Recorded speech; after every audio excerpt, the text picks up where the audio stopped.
Mesdames et messieurs, bonsoir à tous. Je suis ravi de vous accueillir pour cette nouvelle émission consacrée à la protection de l'enfance. Et ce soir, c'est Hélène Lombard qui est venue il y a 18 mois, qui revient nous voir pour nous parler de son combat contre les placements abusifs, la fameuse ASE, l'aide sociale à l'enfance. Alors, merci de mettre un pouce, de partager l'émission, de vous abonner à la chaîne avec derrière moi des ouvrages que vous connaissez désormais.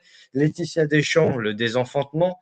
Pédocriminalité, l'hypocrisie française de Laurence Beneux, Marion Sigaud, Sexologie et mensonges, Pierre Matt, Agenda 2030 et Serge Monast, l'intégrale. À ma droite, Les Prédateurs de Jacques Thomé, avec La pédocratie à la française du même auteur, Protéger les mineurs de l'idéologie totalitaire de maître Virginie Desarroges-Oreca, B-Business de Bérangère Lepetit et Elsa Marnette, et enfin Les Intouchables d'État de Vincent Jovert. Je rappelle à titre personnel que je n'ai aucun lien d'intérêt avec mon invité. Je suis apartisan et asyndical. Mon casier judiciaire est vierge et je ne suis pas suicidaire. Je n'appartiens à aucun réseau, ni à aucune association, ni à aucun lobby. Donc je ne suis pas franc-maçon, ni membre du Rotary Club, Lance Club ou de quelques réseaux hermétiques et connus à ce jour. Je ne tiens d'ailleurs pas à y adhérer. Et je rappelle bien sûr que mon invité est entièrement responsable de ses propos et de ses actions. Merci au modérateur d'être présent pour l'émission de ce soir. Et un sondage a été mis en place. La question est la suivante. Est-ce que vous êtes favorable à la dissolution de l'aide sociale à l'enfance? Donc, vous avez toute l'émission pour y répondre. Alors, je vous dis à tout de suite.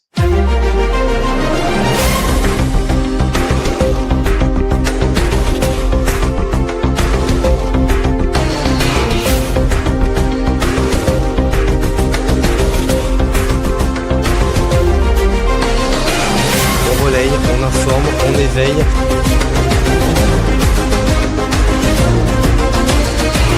On lit leurs travaux, on écoute leurs interventions.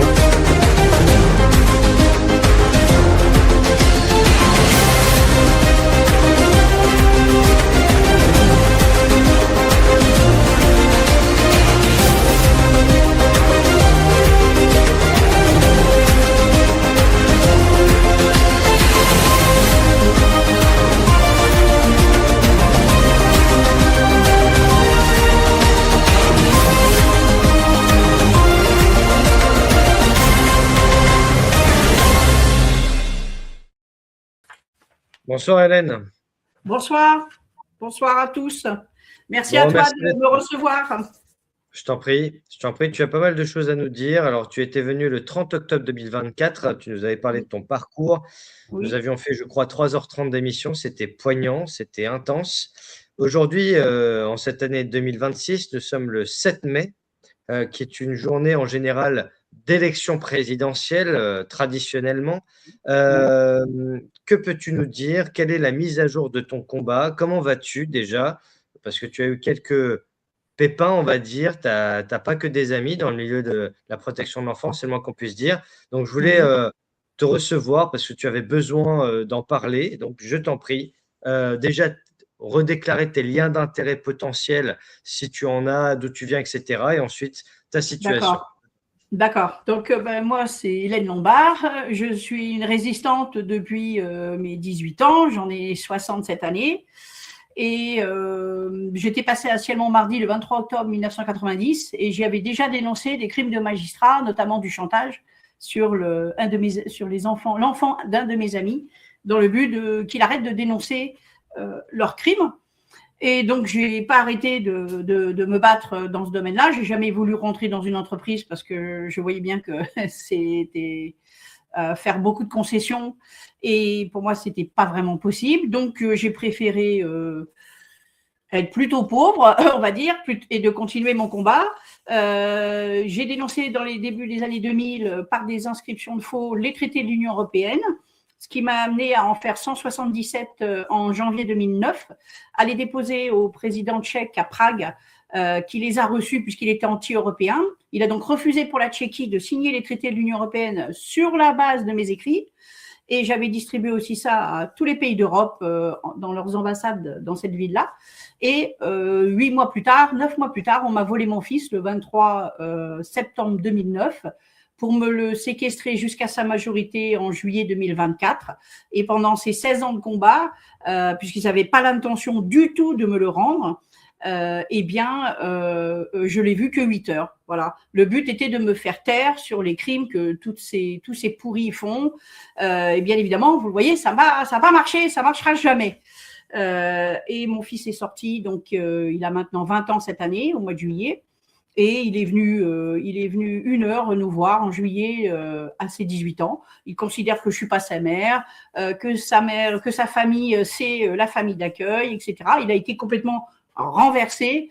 Il est dans le syndrome de Stockholm, comme beaucoup d'enfants, puisque les sociaux racontent des mensonges absolus et et en fait, les sociaux, tous ces gens-là peuvent mentir parce que nous, on n'est pas au taquet. On fait pas ce qu'il faut. On attend un sauveur, on attend des solutions miracles, on attend des situations qui ne viendront jamais parce qu'on ne les provoque pas. Et donc il faut arrêter ça. Il faut arrêter ça. Je pense même que ce système, il n'attend qu'une seule chose, c'est qu'on le pousse et qu'il va tomber. Parce qu'il y en a un certain nombre qui se sont rendus compte qu'ils étaient sur une bombe atomique juridique, hein, et que l'ASE avait menti de manière considérable à tout le monde, même à ceux avec qui ils prétendent travailler. Tu vois, les choses ont quand même pas mal évolué depuis la dernière fois. La chose la plus importante qui s'est passée, c'est en novembre dernier, 54 départements sur 100 se sont déclarés en faillite. Alors, ils ont dit que c'était une faillite financière, mais en réalité, l'État continuera à donner autant de milliards qu'il faut. Donc, ce n'est pas une faillite financière, même si les départements, avec l'Assemblée des départements de France, continuent à réclamer 600 millions de plus à l'État, etc., etc. Ça, c'est de la poudre aux yeux. La réalité, c'est que les départements se financent en grande partie par de la traite d'êtres humains, puisque à chaque fois qu'ils prennent eux-mêmes un enfant, ils obtiennent les subventions qui vont avec. Donc, argent contre enfant. D'ailleurs, ça avait été confirmé par M6 en janvier 2020, et c'est bizarrement après, il y a eu le Covid. Hein, c'est-à-dire qu'ils ont simplement dénoncé que les départements faisaient de la traite d'êtres humains, et là, ils se sont enfin rendus compte qu'ils ne pouvaient pas continuer. Ça suffit, donc ils renvoient la problématique à l'État, qui lui non plus ne sait pas comment résoudre le problème. Et là, il y a un truc qui est drôle, hein, si tant est qu'on peut le dire, c'est que les départements se déclarent en faillite, donc financière, alors que c'est en réalité une faillite juridique. Hein, ils doivent arrêter de faire de la traite d'êtres humains, mais ils se déclarent en faillite financière, mais pour autant, ils ne nous rendent pas les enfants. Et comme ils n'ont pas assez d'argent, ils doivent nous les rendre. À l'hôpital, quand l'hôpital n'a pas assez de budget, il ferme un service. Eh bien, les départements, non. Et ça prouve le fait qu'ils ne nous rendent pas les enfants. Ça prouve qu'ils gagnent plus d'argent que ça ne leur coûte d'argent. C'est pour ça qu'ils ne veulent pas les rendre. Et on est dans un… ils ne rendent pas les enfants, mais on montre que ils sont vraiment complètement fous, quoi. Donc, effectivement, je t'avais appelé plusieurs reprises parce que je sentais là en novembre dernier d'ailleurs, non, c'était le 23 octobre, 35 ans jour pour jour après mon passage à la télévision, on m'a coupé l'électricité. Ça, c'est les francs-mac, hein. Ils sont cons, qu'est-ce que vous voulez que je vous dise Bon, déjà, on peut préciser que tu n'es pas franc-mac, déjà. Ah non, moi, je n'ai qu'un chef, c'est Dieu, et qu'une morale, c'est la vérité. Hein. Le reste, ça ne m'intéresse pas. Et déjà, ça facilite les choses, mais ça fait beaucoup de travail. Hein. Et puis après, là, la dernière fois, c'était il y a 2 semaines, j'ai envoyé un recommandé à un magistrat qui avait fait un faux en écriture très grave, puisqu'il avait condamné une maman sur Laval et son époux pour prétendue maltraitance. En réalité, c'était parce que les cheveux de la petite de 4 ans étaient trop longs, les ongles du petit frère étaient trop longs et que le bébé faisait un caca qui puait dans la couche. Ils ont été condamnés à 2 mois de prison avec sursis.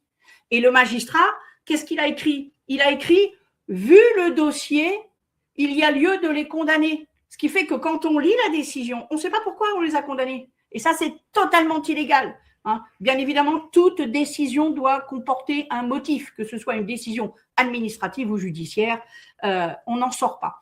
Donc, ce qui s'est passé de plus aussi, c'est que là, moi, j'en appelle à tous les auditeurs. Hein. J'appelle les auditeurs à comprendre que maintenant les enfants, tous les enfants, placés, pas placés, parce qu'on a vu avec le Covid ce qu'on a fait subir aux enfants, hein, c'est monstrueux. Plus aujourd'hui, tous les jours, avec Evras, qui est une horreur absolue, on a vu que il était temps que les adultes se réveillent. Voilà, les enfants ont besoin de voir des adultes dignes, courageux, debout, qui commencent enfin à retrouver leur valeur pour pouvoir défendre les enfants. On ne peut plus laisser les enfants en première ligne de la guerre. Ça, c'est plus possible. C'est plus possible. Et nous avons les moyens juridiques, nous avons la puissance, nous avons le pouvoir, nous avons tout ce qu'il faut pour faire basculer les choses. Il suffit que les gens arrêtent d'être dans ce marasme. Alors, on va pas continuer pendant des années à faire la liste de tout le malheur qu'on nous fait. Il y a un moment où, après des bombardements, on se retrousse les manches, on enlève telle pierre, on reconstruit une maison, on s'entraide, voilà. Et là, dans cette misère, qui est une misère sociale, une misère parce qu'on est persécuté par l'administration, hein. Quand on regarde la base des problèmes des Français, c'est l'administration qui est derrière.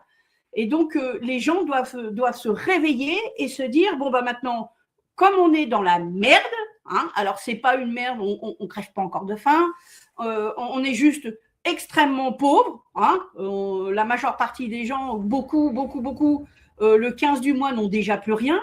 Donc, il faut maintenant commencer à se réveiller et à montrer aux enfants que nous sommes des adultes, que nous allons les protéger et que nous allons reprendre notre souveraineté. Parce que parler de souveraineté, faire de la philo, faire des bouquins, c'est bien, mais maintenant, il faut agir. Parce que être en incohérence en permanence, ne faire que dire et ne pas faire, eh ben, les enfants, on les fait déphaser, ils sont en dissociation. Il y a un moment où il faut arrêter, quoi. Donc, et si vous voulez, au niveau argumentaire, on a tous les moyens, on a tous les pouvoirs, on a le droit français, on a les principes de droit. C'est hallucinant. Par exemple, pour la loi Yedan, là, ou je sais pas quoi, qui veut passer. La loi Yadan sur l'antisionisme. Voilà. Et bien ça, c'est très simple.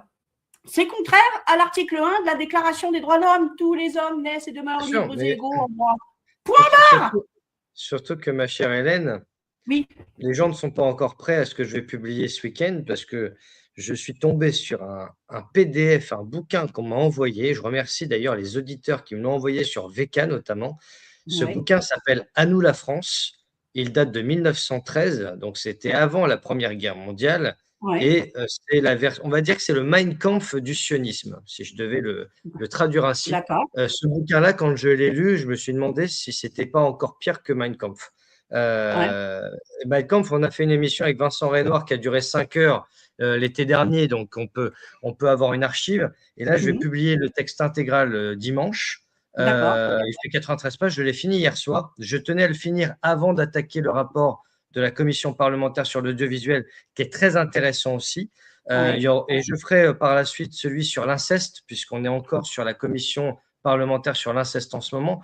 Et voilà, donc il faut bien comprendre que la liberté d'expression est à géométrie variable suivant qui détient les clés aussi du pouvoir.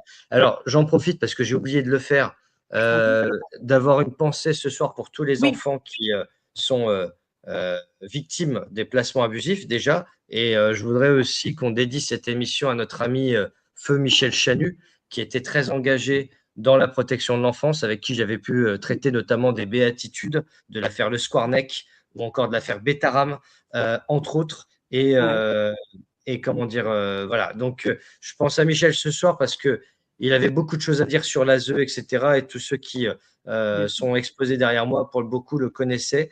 Donc, voilà. Alors, par rapport à tout ce que tu viens de dire, c'est toujours très intéressant de t'écouter parce que tu mâches pas tes mots. Et moi, j'aime bien les gens qui passent pas par Strasbourg pour aller à Brest et qui vont directement à l'essentiel. On gagne du temps et on n'a pas de temps à perdre parce qu'on est en guerre et qu'on est en état d'urgence. Donc, on n'a plus le temps pour la branlette intellectuelle. En tout cas, moi, ça ne m'intéresse plus. Alors, justement, tu as cité pas mal de choses. Déjà, tu as donné des termes assez forts. Le financement pour la traite d'êtres humains.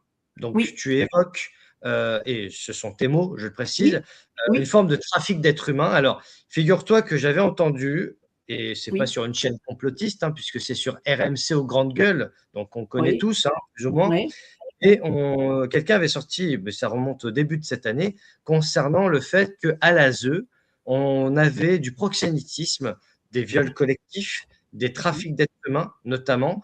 oui, Euh, Qu'est-ce que tu peux nous dire par rapport à tout cela? Parce qu'en fait, l'ASE, c'est un peu mon univers impitoyable, mais pire que Dallas. C'est-à-dire oui, que là, on entre dans un milieu où on ne sait pas si on va en ressortir vivant, sachant que quand je dis vivant, c'est pas seulement physiquement, c'est psychologiquement, c'est socialement, parce qu'on sait que oui. beaucoup de gens issus de l'ASE finissent SDF, finissent dans des situations précaires.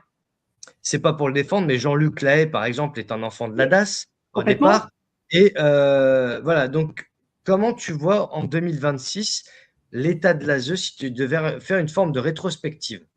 Ah ben, comme en 1950, comme en 1958, c'est-à-dire que le but était de voler énormément d'enfants pour les livrer au réseau pédo. En fait, l'ASE est là pour stocker les enfants le plus longtemps possible euh, afin d'empêcher les parents d'être au courant. Parce que si les parents sont au courant, ils pourraient porter plainte, ils pourraient dénoncer, ils pourraient faire des choses. Donc le but est d'empêcher les parents de savoir que les enfants ont été violés. Bien évidemment, il y en a énormément. 80%, moi j'ai toujours dit 80% par rapport à mon expérience de combattante, mais tout a été fait pour le pédo. Donc, comment peut-on dire que ça n'est pas fait pour les pédos? Le numéro de sécurité sociale qui est validé non pas à ses 18 ans, mais au moment où l'enfant est placé, de sorte que les parents ne savent plus, n'étant plus sur leur numéro, ne savent plus quels médicaments on leur donne, quel médecin on les fait voir, ni quelle opération on fait sur eux. Donc on dissimule de cette manière très administrative les viols. On empêche, l'ASE empêche l'éducation nationale de nous donner des informations sur la scolarité de nos enfants, ce qui bien évidemment est totalement hors la loi. L'ASE empêche les médecins de nous donner des informations et quand bien même l'enfant est opéré sexuellement, les parents ne sont pas au courant. Hein. Donc, on voit bien que tout est fait pour servir un but, fournir les enfants au réseau pédo. Et le procureur, lui, il offre une garantie, une protection absolue, puisqu'il ne poursuit pas les violeurs, il ne poursuit que les violeurs dits isolés, et certainement pas ceux qui sont en réseau, pour donner un peu, vous voyez, on fait un peu notre travail. Donc, ils mettent en prison 2-3 violeurs et c'est tout. Et là, dernièrement, merci à Élise Lucet, elle a dénoncé ça en novembre dernier. Alors là, là, on est vraiment chez les grands dingues. Hein. Eh bien, nous avons le procureur d'Albi qui a non pas ouvert une session pénale ni d'assises, mais simplement a renvoyé un dossier de viol de 17 hommes sur une gamine de 16 ans qui a été placée à l'ASE et qui a été enfermée, séquestrée dans un appartement alors qu'elle était, elle était logée dans un hôtel. Hein. Et bien donc elle a été séquestrée et le procureur a renvoyé le dossier. Alors là, moi, j'avais jamais vu ça. Hein. Je sais pas tout, mais j'avais jamais vu ça. Il a renvoyé le dossier au tribunal de police. Et il a condamné ces 18 violeurs pour achat sexuel à 700 €. C'est-à-dire que, mesdames qui écoutez cette vidéo, vous n'êtes pas des êtres humains, vous êtes des vagins ambulants au service de détraqués. Et dans pas longtemps, ils seront même plus du tout condamnés, même pas au tribunal de police. Donc on voit bien que le système judiciaire français, les magistrats français sont des dingues absolus. Plus fou que ça en France et au monde, ça n'existe pas. Parce qu'ils arrivent à se faire passer pour des gens bien, alors qu'on sait depuis 98 que 71 d'entre eux sont reconnus comme étant des pédocriminels. Aucun n'a été jugé, aucun n'a été exclu de la magistrature. D'accord. Et je vous rappelle qu'à l'époque de Bailly, il n'y en a pas un qui a bronché en disant c'est quand même honteux que Bailly ne soit pas Tout à fait. jugé. Si tu connais mes émissions et les auditeurs aussi, je le dis assez fréquemment, comme quoi le juge Bailly, qui a vendu sa fille de 12 ans sur Internet au plus offrant, pour des parties fines avec la complicité de sa femme magistrate. Tous les deux sont magistrats. Complètement. Et il a eu au départ du sursis avec le bracelet électronique et il a fait appel en plus et 0 jour de À prison. Besançon. Par contre, mon amie Elodie Cazobiel, qui est infirmière, qui a été radiée durant le Covid, eh bien, radiée pendant 3 ans, avec des frais de justice, en veux-tu, en voilà. On a Michel Procureur qui, lundi encore, le lundi prochain, doit retourner à La Roche-sur-Yon pour son procès. On a notamment Yann Devac, que j'ai reçu la semaine dernière, je l'avais encore au téléphone hier soir, qui a eu aussi des emmerdes parce qu'il a voulu lutter contre le gaspillage alimentaire et il a foulé dans les poubelles de l'Assemblée et il a pris 13 heures de garde à vue. Donc, pour des gens qui, en fait, veulent le bien de notre pays, eh bien, on les détruit. Alors, ça commence par quelque chose que tout le monde connaît, c'est l'argent, parce qu'on essaye de dépouiller monétairement et économiquement les gens. Et si ça ne fonctionne pas, parce qu'il y a il y a un élan solidaire, comme pour la table de Gaïa, pour Kyria par exemple, eh bien, on essaye de toucher au cœur, on essaye de toucher à la famille. Ce sont des méthodes de mafieux siciliennes. Finalement, Le Parrain, c'est un documentaire, hein, c'est comme Idiocratie ou Matrix. Finalement, les films nous apprennent ce qui nous attend dans la réalité si nous allons contre le système. Mais le système a oublié quelque chose, c'est que, comment dire, de plus en plus de gens retrouvent la foi. Et tu me parlais, je fais un petit encart là-dessus parce que c'est important. Je l'ai souvent dit ces dernières semaines, depuis 6 mois environ, je ne fais que rencontrer quasiment des gens qui me parlent du Christ. C'est quelque chose qui me surprend, mais agréablement en même temps, mais qui, en fait, ça me tombe dessus sans que je le demande. C'est presque comme le petit poucet qui laisse des petites pierres sur la route. Et le fait que tu parles du Christ, de la foi, c'est une guerre spirituelle qui nous est menée. Et dans ma cathédrale, dans ma commune, il y a Saint Antoine de Padoue, qui est le protecteur des enfants. Et justement, le fait de se recueillir devant Saint Antoine de Padoue, c'est aussi montrer que les enfants, on les protège, qu'on soit parents ou pas. La question ne devrait même pas se poser, en réalité. Des enfants, on en côtoie tous quand on va dans la rue, etc. C'est l'avenir. Et donc, penser que les enfants, c'est secondaire parce que le pouvoir d'achat, etc. Oui, bien sûr, on a tous nos problèmes. Mais pour autant, le monde qu'on va laisser demain aux gosses, si déjà aujourd'hui, on ne fait pas quelque chose, et pas seulement derrière notre écran, dans la rue. Alors, ça peut être des manifestations, des pétitions, même si à titre personnel, je pense que ça ne sert plus à rien parce qu'en réalité, le système se rigole quand il voit des manifs et puis fait semblant de fait la sourde oreille parce qu'en réalité, ces gens-là sont des psychopathes, satanistes, lucifériens, parce qu'il faut mettre les noms. Eux, ils ont prêté allégeance à Baal, à Baphomet et à Lucifer.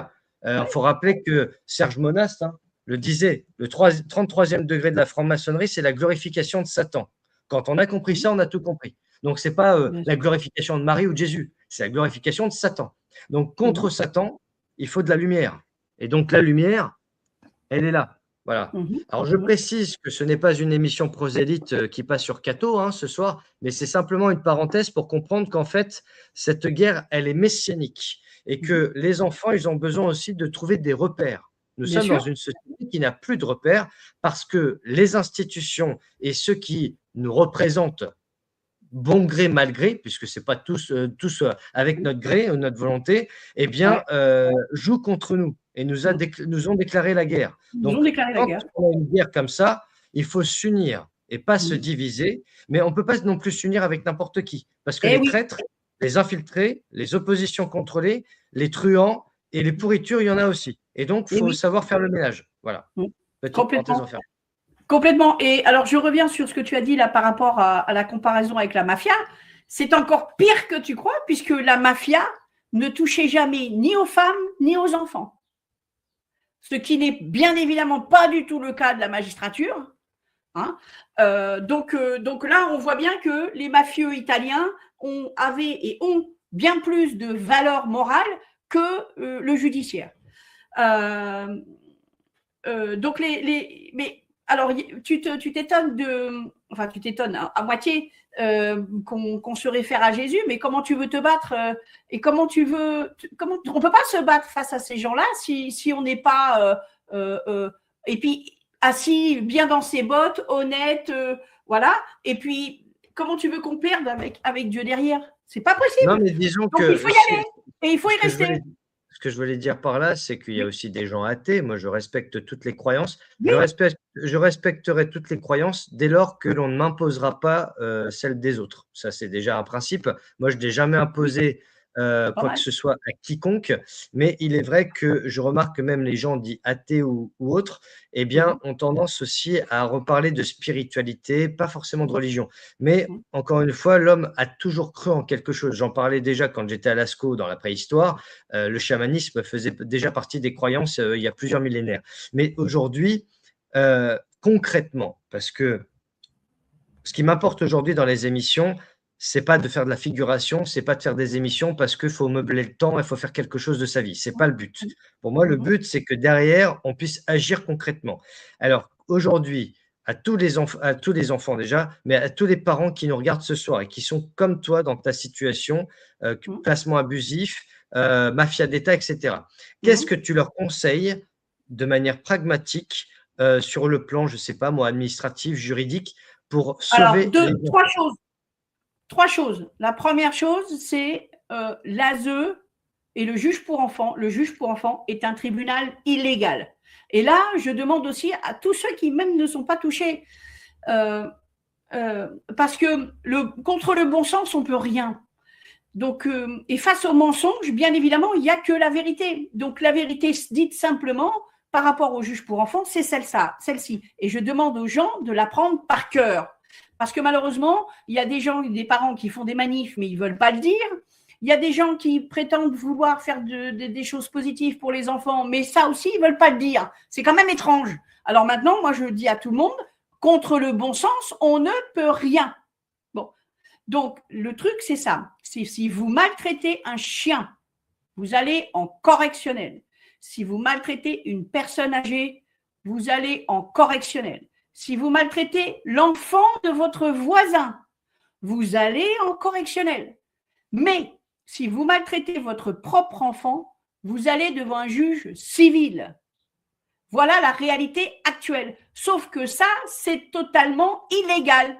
Toutes les maltraitances sont du ressort pénal. Et là, les gens doivent apprendre ça par cœur. Parce que quand on va dire ça à toute la population, mais l'ASE, les magistrats et tout le bastringue pourront raconter ce qu'ils veulent, la chose est entendue, elle est réglée. Le juge pour enfants est illégal. Ça signifie quoi? Ça signifie que le parent maltraitant, on le met en prison, allez-y, il n'y a pas de problème. Parce que c'est au pénal qu'il va falloir prouver les preuves. Alors, vous l'avez tabassé, vous l'avez privé de nourriture, vous l'avez fait ceci, ok, il n'y a pas de lézard. Sauf que les arguments, l'enfant est de père inconnu, ça c'est fini, ça passe pas en correctionnel. Vous êtes madame en symbiose avec votre fille de 3 ans, ça passe pas en correctionnel.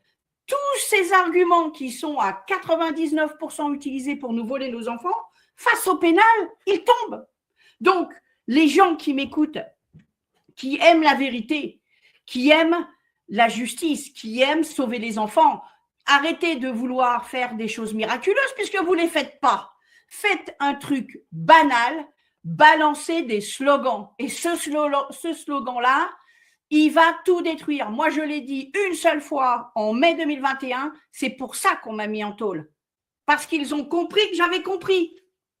Et ils ne voulaient pas, et puis comme ça fait 40 ans que je les emmerdais, ils se sont dit, allez, on va la mettre un peu en tôle, le temps de vous dire, voilà. Bon, je m'en fous, c'est très bien, sur mon CV, c'est parfait. Moi, j'ai le tout, hein. On m'a brûlé ma baraque, volé mon fils, on m'a foutu 4 fois en psychiatrie, une fois en tôle. Oh là là, c'est pas grave. J'ai prouvé par la persécution que l'administration m'a faite, juste parce que je demandais l'application du droit français, j'ai prouvé que l'administration agit contre le peuple français et qu'elle n'applique pas le droit français parce qu'elle est composée de dingues. Alors là, moi, je voulais travailler là-dessus, je voulais dire des trucs parce que ces gens-là, d'abord, c'est souvent des gens de gauche. Je suis désolée, mais c'est comme ça.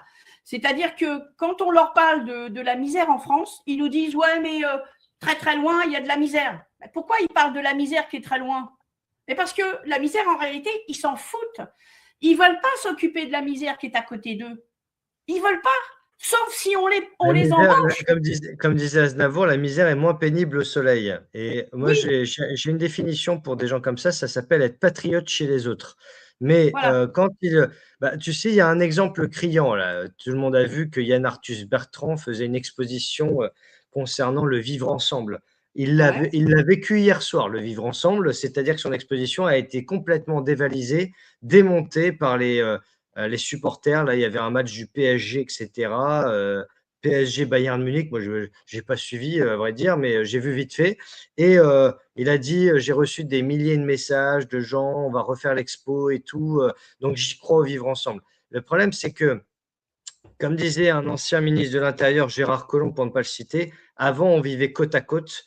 Maintenant, on va vivre face à face. Et en fait, Oui, les gens n'ont pas encore compris que nous étions en guerre civile. Ce n'était pas demain qu'elle aurait lieu, c'est qu'elle a déjà eu lieu depuis hier. Et qu'en oui, oui. réalité, le Covid, le fameux Covid, la pandémie Covid, depuis Oui, d'accord. 2020, le fait d'avoir enfermé les gens de manière arbitraire, moi, je me suis toujours posé la question de savoir si durant le Covid, on était allé dans les banlieues pour voir si le port du masque et l'injection obligatoire avaient été faites. Si les fameux clandestins et les migrants avaient l'obligation vaccinale en arrivant sur le territoire, parce qu'il y a eu une Non, polémique par rapport à je ça. savais pas. Le pass sanitaire et le pass vaccinal, ils ne l'ont pas eu en arrivant. Et ce n'est pas juste un jugement de valeur ou un constat Non. de xénophobie et de racisme, comme dirait l'extrême gauche, parce que pour la droite et l'extrême droite, j'en ai aussi sous le tapis, il n'y a pas de problème. Mais par Hum, contre, je constate que quand on est français et exilé de l'intérieur, c'est là qu'il hum. faut commencer à se réveiller, parce que demain, ce sera trop tard. Et ça Ah, a mais bien déjà sûr. commencé depuis hier. Voilà. Ah, mais Et bien ça sûr. touche aussi les enfants, parce que c'est nous en tant qu'adultes, c'est aussi pour ceux qui possèdent du bétail, Oui, des troupeaux, hein, on parle des abattages d'animaux, etc. Donc, c'est pas pour rien. C'est qu'on est capable de faire venir 30 CRS pour des fléchettes, pour des animaux, voire pour l'abattage de tout un cheptel, juste pour un cas de dermatose. On se pose la question de savoir si, quand un député est malade, est-ce qu'on doit abattre tout le parti politique? Ça, on ne pose pas la question. Ce serait de l'incitation à la haine, on dirait. Mais par contre, pour les enfants, on s'aperçoit que pour 3 gardes à vue de désobéissance civile, on a hum, 15 pédos qui sont en liberté, Jack Lang, hum, Cohn-Bendit, hum, etc. Et hum, ils le hum, savent. C'est pour ça qu'ils n'attaquent pas en hum. diffamation, parce qu'ils le savent, tout le monde le sait. Ils ont même été D'accord. invités sur les plateaux pour dire que la sexualité d'un enfant, c'est extraordinaire. Et il y a 40 ans de cela. Donc, Ouais. à un moment donné, qu'est-ce qu'on fait? Eh ben, qu'est-ce qu'on fait? Si vous voulez, quand j'ai fait des inscriptions de faux et que j'ai été à Prague en stop déposer mes inscriptions de faux, c'est parce que j'ai constaté que quand j'envoyais des recommandés, la poste, elle les gardait.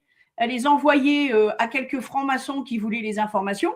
Mais donc, ce qu'il faut, c'est constater que l'administration est contre vous. Et de toute manière, il faut bien comprendre que le peuple français, ce n'est pas que la crème de ceux qui résistent. Le peuple français, c'est même ceux qui se taisent. Donc, celui qui se tait face à un ennemi qui veut sa mort, eh ben, écoutez, s'ils veulent être bêtes, c'est leur problème. Mais il y a un moment où, effectivement, il faut commencer à se réveiller. Mais bon, j'avoue que ceux-là, moi, je n'irai pas les sauver. Hein.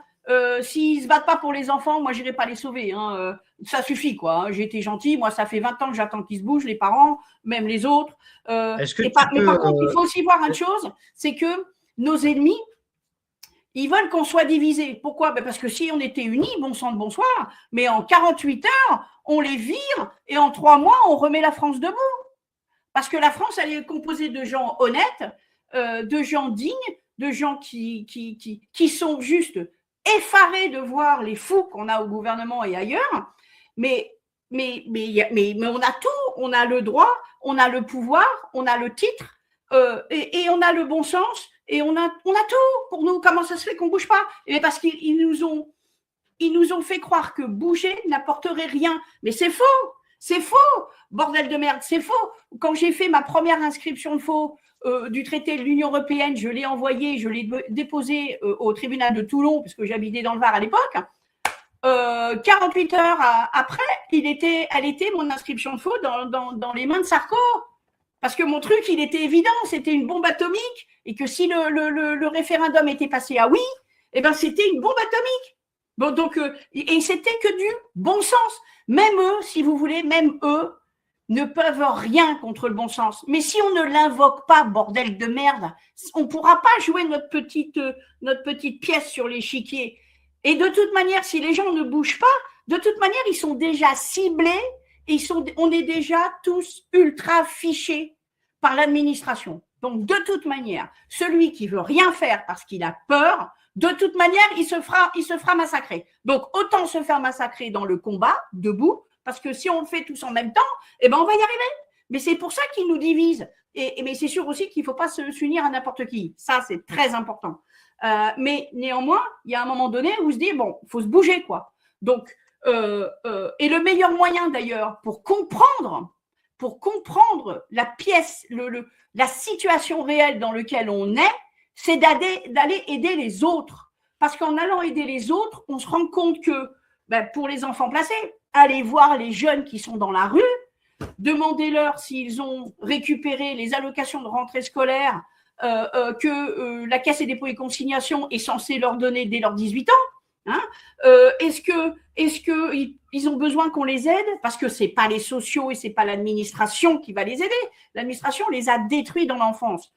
Donc, il faut que chacun se dise, et d'ailleurs, c'est ça aussi que je voulais dire. Voilà, hein, les Français donnent à des associations, à des structures, 5 milliards. Putain de bordel de merde, on m'en donne un seul. Je vous promets que tous les enfants placés, on les libère, et tous ceux qui sont à la rue, on leur trouve un logement. Alors, moi, ça ne sert à rien. D'ailleurs, là aussi, ils ont cherché à salir le don, parce que le don, il est sans retour. Et là, ils ont donné, vous allez aider des fondations, des machins, des trucs, mais en contrepartie, vous aurez des fiscalisations. Mais ce n'est pas un don, ça.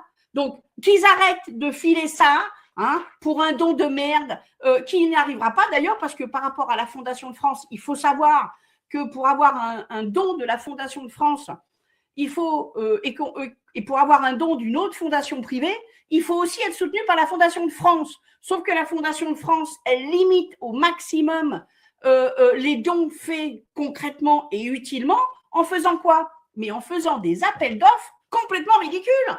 Donc, on s'en fout. Donc, la Fondation de France, qui gère des dizaines et des dizaines de fondations privées, elle bloque l'argent et ils utilisent le fric, mais en veux-tu, en voilà, j'imagine les magouilles qu'il doit y avoir. La réalité, c'est que concrètement, des gens comme moi, on n'a pas eu un copec, hein, et on n'en aura jamais un tel que ça fonctionne. Et les fondations privées, elles nous disent, ah ben oui, mais puisque vous n'êtes pas soutenu par la Fondation de France, on vous soutient pas non plus. Eh ben tiens, tout est merveilleux, tout est fantastique. Donc ça, les 5 milliards, arrêtez, putain de merde, de donner ce fric à ces gens qui s'en servent mal. Hein. Vous achetez avec 3-4 personnes un bâtiment, un terrain, vous mettez des campings, vous mettez des tentes, vous mettez un mobil-home et vous permettez à des gamines d'arrêter de se prostituer parce que l'ASE les a foutus dehors et que en tant que mineur, déjà 300 mecs sont passés dessus. Voilà, il y a un moment où il faut arrêter. Le concret, il est là. Le concret, il est d'aller voir régulièrement un mec qui est dans la rue, lui dire, pourquoi tu es dans la rue, qu'est-ce que je peux faire? Je vais t'accompagner voir la sociale, elle est payée pour ça, on va la secouer, elle va être obligée de te filer un logement parce qu'on sait qu'un peu partout dans les campagnes, il y a des logements inoccupés. Et puis, tu vas avoir de l'aide, on va te trouver un petit boulot par-ci. Voilà, ce qui se faisait simplement avant et qui ne se fait plus. Avant, les gens, c'est une personne que je connais, elle se repérera, c'est la petite Christiane, elle disait, avant, dans le village, quand il y en avait une famille qui était vraiment dans une situation qui n'était pas facile, tu avais du schmoll qui apportait 3 kilos de pommes de terre, tu en avais un autre, un morceau de lard, un autre… Voilà, aujourd'hui, ça, on nous a complètement séparés, divisés, on ne fait plus ça, et ça suffit, quoi, putain, puisqu'on est en train de nous génocider depuis la Révolution, cette putain de révolution qu'on n'a jamais voulu. Donc, tu vois, je suis énervée, c'est pas bien. Oui, c'est ce que j'allais te dire, et on me le dit aussi en privé, on m'a dit il faut qu'elle se calme parce que c'est contre-productif. Même si, oui. même si je reconnais que les coups de gueule, c'est salvateur, moi aussi j'en fais, mais je vais dire les choses de manière très posée. De toute façon, moi, c'est parce que j'y passe la semaine sur la protection de l'enfance et j'en ferai même d'autres émissions, puisque avec Marion Sigaud, on va revenir aussi sur le sujet en juin. J'ai d'autres invités aussi. Donc, jusqu'à ce qu'on puisse plus, hein, de toute façon, jusqu'à ce que justice soit faite, on fera des émissions là-dessus. Je voudrais reparler de ce livre parce que ça va synthétiser un petit peu. C'est de Christine Serrada, Maître Serrada, Placement abusif d'enfants, une justice sous influence. Donc, je rappelle que le bouquin date de 2023, donc il a 3 ans cette année. Je vais juste lire la 4e de couverture que j'ai déjà lue plusieurs fois, mais c'est important pour le devoir de mémoire. Alors, savez-vous que votre enfant peut vous être enlevé parce que vous l'aimez trop, parce que vous êtes en conflit avec votre conjoint, victime de violence, ou simplement parce qu'un motif aura été trouvé par les services sociaux? Le placement d'un enfant est de plus en plus fréquemment décidé par la justice pour des motifs qui n'ont rien à voir avec un danger, et de très nombreux enfants sont retirés à leur famille aimante et bien traitante. Le placement des enfants est aussi la double peine des femmes victimes de violences conjugales ou des enfants victimes d'inceste. La Civise, le mouvement MeToo ont mis en lumière le faible poids de la parole des victimes. Pour la première fois, une avocate dénonce ce fléau à l'origine de véritables drames, le placement abusif d'enfants. À travers des récits de dossiers typiques et l'analyse des influences qui s'exercent sur un système judiciaire dépendant des services sociaux, elle pointe du doigt des dysfonctionnements majeurs affectant la protection de l'enfance. Doté d'un budget de plus de 8 milliards annuels. Je le répète, doté d'un budget de plus de 8 milliards annuels. Et le bouquin a été créé en 2023. L'intervention majoritaire d'acteurs du secteur privé introduit dans ce système socio-judiciaire peut contrôler une inquiétante notion de rentabilité. Appuyée par la contribution scientifique du docteur Isabelle Salmon, docteur en médecine et docteur en sciences sociales et humaines, Christine Serrada signe un document édifiant, véritable pavé dans la mare, qui dénonce une atteinte sans précédent à la liberté fondamentale de vivre en famille. Christine Serrada est avocate au barreau de Paris. Elle est l'avocat référente de l'association L'Enfance au cœur. Alors, on pourrait même dire que ça dépasse les 10-12 milliards aujourd'hui, parce qu'il faut reconnaître aussi que durant la période Covid, alors quand je parle de la période Covid, j'entends période de confinement, période d'auto-attestation, de couvre-feu. Donc, on va dire la période qui s'étend de 2020 à quasiment 2023. Eh bien là, ça a été la porte ouverte à toutes les maltraitances possibles, à toutes les violences possibles. Et pourquoi j'en parle? Parce qu'en 2026, nous sommes encore en train, nous commençons en fait à colmater les brèches et à, j'allais dire, commencer la réparation qui est lente, qui est douloureuse aussi, de ces 3-4 années covidistes qui Oui, sont encore d'actualité. C'est-à-dire que déjà avant 2020, nous avions beaucoup de problèmes qui n'étaient déjà pas réglés. Et la période Covid a centuplé, a multiplié par 1000, 1 million, les problèmes qui existaient déjà avant 2020. Et donc là, c'est une forme de psychothérapie nationale, si je devais rester sur la France, sachant que, paradoxalement et dans le plus grand cynisme général, c'est censé être l'année de la santé mentale.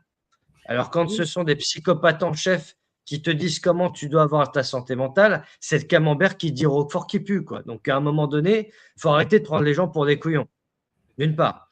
Mais de toute façon, voilà, faut faire sécession avec la République. Mais ça passe par les textes. Les textes écrits par un pouvoir. Et la question que je te pose, parce que tu parlais des juges tout à l'heure, qui nomme les Oui. juges? Qui nomme la justice? À qui est rattaché le système judiciaire? Parce que tout vient de là aussi. Ben, dans cette République, il y a tout à mettre à la poubelle. Donc, ça ne sert à rien de sauver, si vous voulez, si tu veux, celui qui est dans un système et qui n'en sort pas parce que son âme est atteinte, poubelle, c'est tout. Ces gens-là, ces magistrats n'ont pas dénoncé le juge pour enfants qui est un tribunal illégal. Au contraire, ils l'ont mis en avant. Ça a permis de massacrer les enfants, de les retrouver ensuite devant le tribunal pénal parce que ça a fait travailler le pénal. Ils ont été en prison, ils ont été en psychiatrie, ils les ont bien massacrés, ils ont fini à la rue, ils finissent dans les bois à 40 ans en plein hiver, ils sont morts d'épuisement. Ils ont vécu 15 vies avant leurs 18 ans. Donc, tout ce système judiciaire est totalement criminel. Toute l'administration est criminelle. Quand vous avez 780 000 ou je ne sais plus 900 000 professeurs à l'éducation nationale et qu'il y avait en 2010, quand ils ont commencé leur théorie du genre avec des images pédocriminelles pas possibles données à l'école, il n'y en avait que 100 profs qui ont participé à une association qui ont dit « nous, on n'est pas d'accord ». Tous les autres se sont tus. Eh bien, tous ces gens, la poubelle. Il faut rappeler aussi, si je puis me permettre, que on ne peut rien en faire de ces gens-là. Feute pas sur Meta TV, faisait des émissions aux alentours de 2013, 2014, 2015 avec Marion Sigaud, avec Claire Sévrac, avec Farid Abelgoul, qui parlaient déjà de la théorie du genre, parce Oui, qu'aujourd'hui, l'éducation à la sexualité, alors ça, c'est le programme de demain. C'est l'émission de demain soir avec Virginie Dornier et Eliane Corti. On va parler d'EVARS, parce que là aussi, et en fait, je pense que c'est même la mère de toutes les batailles, parce qu'il y a les placements abusifs, mais en fait, tout est, tout est j'allais dire, lié. tout est intersectionnel, c'est un terme mot que ça, mais tout est interconnecté. Tout est Tout est lié. interconnecté et il ne faut pas oublier justement donc le désenfantement. Alors je sais que Laetitia Deschamps est dans le chat ce soir et je la salue bien puisqu'il a son livre Le désenfantement et comme elle souhaitait que je le fasse, je vais le faire parce que c'est important. Sa quatrième de couverture également. Le désenfantement est une affaire d'État et donc ce fléau, de son origine à son traitement avec toutes ses conséquences. Ce funeste phénomène social de plus en plus décrié poursuit son chemin poussé par l'auteur lanceuse d'alerte, activiste et militante qui élève le débat et porte des cris de détresse des victimes jusqu'aux oreilles des gouvernants. Elle propose d'impérieuses réformes du système institué, allant des intervenants aux structures jusqu'à la prise en charge des traumatismes subis par les victimes. Le désenfantement est une affaire d'État et non une fatalité. Les dérives du système institué justifient l'ouverture d'un chantier national pour examiner les correctifs qui s'imposent et que préconise l'auteur. Ainsi, il n'y a pas de fatalité ni de déterminisme fatal et le sort des familles et des enfants peut être humanisé. Ce n'est qu'une question de volonté politique. Ce livre, nourri d'expériences vécues, est un guide menant à la compréhension et devient une aide à la résilience qui crie plus jamais ça. Sauf que, si je puis me permettre, Laetitia, avant de faire ce chantier national, il faut déjà virer tous ceux qui sont problématiques et qui ont participé à cette affaire d'État. Autrement dit, le système dans son entier, de l'extrême gauche à l'extrême droite en passant par le centre.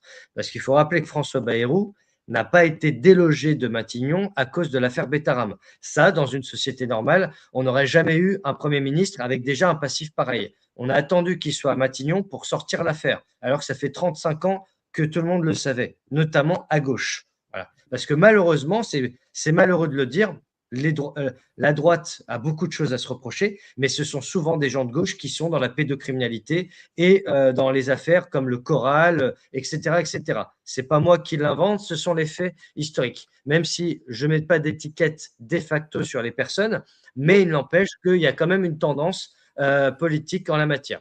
Sauf qu'avec les vols d'enfants, les présidents de département qui sont de droite, les conseillers généraux qui sont de droite, ils n'ont jamais dénoncé tout ça. Donc, ça fait du monde et il est là le problème, c'est que la couche criminelle qu'on a et qui fait cette chape de plomb, elle a même pas sauté avec le Covid quelque part. Comment ça se fait que les policiers et les gendarmes qui ont été obligés de se vacciner pour les gendarmes et les policiers l'ont fait, on se demande pourquoi. Bref, eh bien, il y en a qui sont tombés malades, il y en a qui sont morts. Comment ça se fait que ça n'ait pas débouché à une remise en question absolue de la situation? Comment ça se fait? Parce qu'un truc pareil, c'est énorme. On n'avait jamais vu ça dans l'histoire. Eh ben non, ça les a pas incités à comprendre qu'ils ne faisaient que le jeu et qui n'étaient que des jouets dans des mains criminelles, pédocriminelles. Ces procureurs et ces policiers et ces gendarmes continuent à obéir au procureur. Alors que le procureur protège les pédos, on veut en voilà. Ce qu'il faut bien comprendre aussi, je me pose souvent cette question ces derniers temps sur les policiers, les gendarmes, etc. C'est une question très délicate, je te l'avoue, parce que mon propre père ayant été policier, aujourd'hui, si c'était à refaire, il ne l'aurait pas refait, entrer dans la police. D'ailleurs, il m'a toujours déconseillé d'y entrer. Donc on voit bien qu'il y a un problème parce qu'en réalité, déjà dans les termes, tu sais que comme le public, tu sais que je suis très attaché à la langue. Alors il m'arrive aussi de faire des erreurs comme tout le monde. La sémantique pour moi, c'est la première arme, de guerre. D'ailleurs, c'est pas pour rien que durant le Covid, nous avons eu des secrets défense, des conseils de défense et une arme biologique. C'est pas pour rien. Parce qu'en réalité, tout passe par la sémantique. Et il faut bien comprendre qu'on a déjà, dès lors qu'on a changé le terme de gardien de la paix à force de l'ordre, c'est que la force était au service de l'ordre d'État. Alors, Par contre, je réfute ce terme de violence policière qui est un terme sciemment utilisé par l'extrême gauche pour discréditer tout le groupe policier et gendarmes. Je rappelle quand même qu'il y a beaucoup de policiers et gendarmes qui se suicident. Je sais que ça n'intéresse pas les antifas, bien sûr, ou certains Français, mais quand ces mêmes Français ont besoin des policiers, ils savent tout de suite où les trouver quand ils sont en danger. Donc, je ne veux pas non plus jeter l'opprobre sur toute une profession, mais il faut rappeler qu'il y a chez les policiers et les gendarmes, il y a une déchéance du niveau intellectuel gravissime, c'est-à-dire qu'aujourd'hui, on va recruter des cuits de poulpe morts pour gérer la sécurité. On va limite recruter des délinquants parce qu'il y a en fait une évasion du secteur. Alexandre Langlois en a fait partie, mais il n'est pas le seul. Donc, il faut bien comprendre que nous avons une idiocratie dans tous les milieux.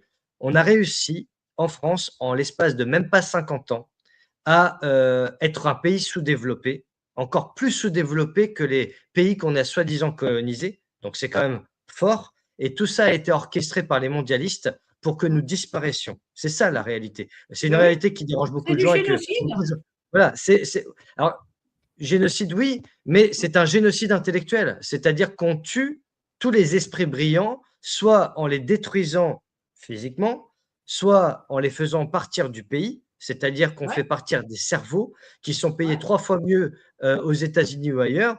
Et donc, en fait, on attire que le bas de gamme. C'est pas pour être médisant ou quoi que ce soit, mais moi, je suis désolé, quand on voit des cuits de poulpe morts faire la queue pour aller chercher le bouquin de Sarko. Par contre, quand on veut lutter contre le gaspillage alimentaire ou quand on veut sauver des gens, on est traité de facho d'extrême droite, c'est qu'il y a un problème. Il n'y a plus la lumière à tous les étages, c'est le cas de le dire. Et donc, de ce fait, ce qui est important, c'est de comprendre que dans le secteur de la police-gendarmerie, et même certains anciens officiers de réserve ou quoi que ce soit le disent, ils le disent en coulisses, mais ils le disent, le niveau a tellement baissé qu'aujourd'hui, on doit aller chercher à 4 sur 10. Mais que dire du monde enseignant? Il y a des professeurs qui ne savent pas écrire 3 lignes sans faire de faute. On a eu un ministre de l'Éducation nationale, quand il est passé au tableau pour faire une conjugaison, il ne savait même pas conjuguer un verbe au présent. Donc, à un moment donné, il faut bien comprendre que c'est orchestré et que c'est une fabrique du crétin généralisée. Moi, je refuse, bien sûr, d'entrer dans ce milieu-là. J'en suis sorti, ce n'est pas pour y revenir. Mais par contre, ce que je constate, c'est que dès lors qu'on perd l'argument, qu'on perd le vocabulaire, qu'on perd la syntaxe, qu'on a de la malbouffe, etc., eh bien, nous sommes façonnés pour devenir violents. Et donc, quand on discute avec des miliciens, parce qu'à ce tarif-là, ce ne sont plus des policiers ou des gendarmes, il y en a qui sont très bien, et j'en connais. Mais quand ils sont habillés en Robocop, avec je ne sais pas comment ça s'appelle leurs armes, là, mais comme des fusils d'assaut, face à des agriculteurs, face à des pompiers, à se taper sur la tronche, pompiers, policiers, on vit où là? J'aurais jamais cru de mon vivant voir des policiers et des pompiers se taper dessus déjà. Mais voilà. C'est pour ça que, alors, n'oublie pas que pour pouvoir maintenir des gens au silence, le meilleur moyen, c'est de les tenir par le chantage. Donc, on leur fait faire dans le début de leur carrière des conneries. Des conneries d'abord, des conneries. Et après, on les tient au chantage et après, c'est silence total. Mais je rappelle quand même que quand on est censé s'engager dans la gendarmerie ou la police, on a envie de servir la France. Si c'est pour si mal la servir, ils n'ont qu'à sortir et faire planter des pommes de terre. Hélène, excuse-moi, quelle France qu'ils servent? La France de toujours. Celle qui ils servent la existe. République, ils ne servent pas la France. Ce n'est pas la même chose, ils servent la République. La France. La France. D'ailleurs, tu te rappelles que nos politiciens, quand ils font leur discours, ils disent « Vive la République » et ensuite « Vive la France ». Ils ne disent pas le contraire. Donc, il faut bien comprendre ce que ça veut dire. Mais la République, ce n'est que du mensonge. Donc, la France, ce n'est pas du mensonge. Elle est éternelle, elle restera. Donc, c'est pour ça. Ça fait beaucoup d'éléments, tout ça. D'abord, parmi les gendarmes qui suicident et policiers qui suicident, je suis sûre aussi qu'il y en a qu'on a suicidés. C'est-à-dire qu'ils font passer comme suicide ceux qu'on a assassinés parce qu'ils se résistaient beaucoup trop ou posaient des questions. Mais toute la hiérarchie, il y a quand même un moment où il faut se dire, si les militaires entre eux qui sont censés créer un corps, les gendarmes sont censés être des militaires. Bon, moi, j'y crois pas puisque quand on est un militaire, on ne s'attaque pas à des civils désarmés. Hein. Un militaire, il s'attaque à des gens armés. D'accord? Gros détail. Hein. Bon. Et puis, les gendarmes qui se sont battus pour des vaches, pour sauver des vaches, c'est très bien pour eux, mais les enfants, c'est quoi? Hein? Donc, on en a 4, 7 qui font quelque chose de bien, ils protègent des vaches. Mais nous, ça serait peut-être bien que les fonctionnaires arrêtent de nous prendre pour des aides tellement inférieures qu'on ne mérite rien. Donc, si vous voulez, ces gens-là, hein, ils sont rentrés dans la fonction publique parce qu'ils voulaient un salaire qui tombe. Hein, ils étaient bien dans un cocon fonctionnaire, on fait ci, on fait ça, on fait ci, on fait ça. Sauf que, bien évidemment, contre tous ces avantages, il fallait faire aussi beaucoup de choses qui n'étaient pas belles. Et à ce moment-là, ils auraient dû réfléchir. Donc, il faut aussi qu'ils arrêtent de sortir et de dénoncer ce qui se passe au sein de l'institution une fois qu'ils vont à la retraite. Hein. Ça aussi, ce n'est pas un bon exemple. Hein. C'est au moment où on s'en rend compte qu'il faut réagir. Ce n'est pas dans 20 ans en se disant « moi, j'ai une maison à construire hein. ». Ça suffit, quoi. L'exemple, il doit être clair, propre, net, et non pas avec des milliers de conditions qui, bien évidemment, ne seront jamais remplies. Donc, voilà, si on veut servir la France, on sert la France, on se met debout, on accepte les conditions. La vie est une bagarre. Donc, on donne des coups, on a des coups à prendre. C'est tout. Il faut accepter de prendre des coups pour pouvoir en donner des plus forts. Mais le problème, Hélène, c'est que aujourd'hui, plus Et personne. Alors, ils font rien. Ils arrêtent, ils démissionnent. Oui, la preuve. Quand il n'y aura plus un seul gendarme. Mais quand il n'y aura plus un seul gendarme, quand il n'y aura plus un seul policier, d'accord? Ils seront remplacés par des machines ou des tanks. Non. Quand il n'y aura plus ces gens-là, eh ben, tous ceux qui sont à la tête, qui sont au-dessus, eh bien, on pourra les faire tomber parce qu'ils ne tiennent que parce qu'ils ont des bras armés comme ça. Les enfants, quand ils vont les chercher, les gendarmes, dans les campagnes, ils le font, bordel, ils le font. Et ils savent bien que la famille n'est coupable de rien. Comment ils peuvent se regarder dans une glace en se disant « mais j'ai fait des horreurs ». La gamine, elle s'est fait violer en placement, elle n'avait aucune chance, aucun risque de l'être en famille. Donc, ces gens-là, il y a un moment donné où quand ils font un acte, ils doivent se dire « ce que je fais a un impact, je dois me demander quel sera cet impact, et si je le fais, je dois en assumer les conséquences ». En plus, ces gens-là, ils font le mal, le pire, et ils n'assument rien. Donc, on est vraiment, si ces gens veulent sauver la France, il y a un moment donné, ils vont devoir s'administrer à eux-mêmes des critères qu'ils ont perdus. Et après, s'ils sont tenus au chantage, eh bien, c'est ce que Dieu dit, la rédemption. Ils doivent dire, effectivement, on m'a fait faire n'importe quoi. Aujourd'hui, je le reconnais, j'ai fait n'importe quoi. Eh bien, je vais m'excuser auprès des gens, je vais le dire, et je vais le dire et le redire. Hein, parce que s'ils aiment la France, eh ben le prix, ça ne doit pas être la perte de la France. Ça doit être leur perte à eux, mais pas la France. Parce qu'aujourd'hui, le fait de ne pas être dans la rédemption, c'est la France qui tombe.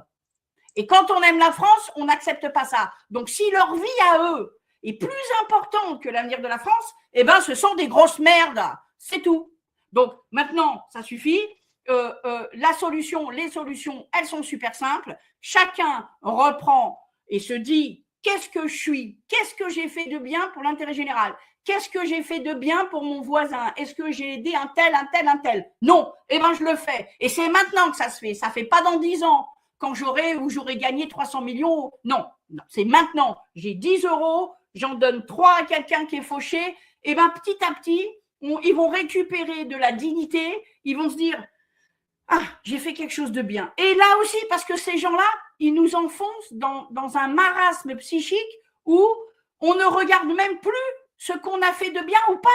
Et ça, c'est grave. On est très loin de sauver la France. Hein. Je t'assure qu'on est au fond du gouffre. Hein. Donc, à un moment donné, il faut se dire Hélène, est-ce que j'ai bien fait de faire ça ou pas? Hélène, s'il te plaît, oui. Est-ce que tu crois que tu m'apprends quelque chose en me disant ça? Si tu mais crois que ceux qui écoutent, si tu crois que depuis 3 ans, j'ai fait plus de 530 émissions, c'est bien parce que je me rends compte que… Non, mais le problème, malheureusement, toi, tu as fait ton taf. Tu as fait ton taf, c'était ça. C'est pas que j'ai fait mon taf, c'est que j'ai fait ce que j'avais à faire. Simplement, je sais très bien que ce n'est pas même en se mettant en colère qu'on va changer quelque chose, parce que c'est exactement ce que le système attend. Là, on est en train de leur donner du sucre. Là, ils sont en train de se gaver comme Gérard Larcher. Là. Par contre, ce qui est important, c'est de comprendre ce qui se passe, parce qu'on nous dit souvent qu'on fait des constats, sauf qu'on ne fait pas tous les mêmes ou avec les mêmes mots.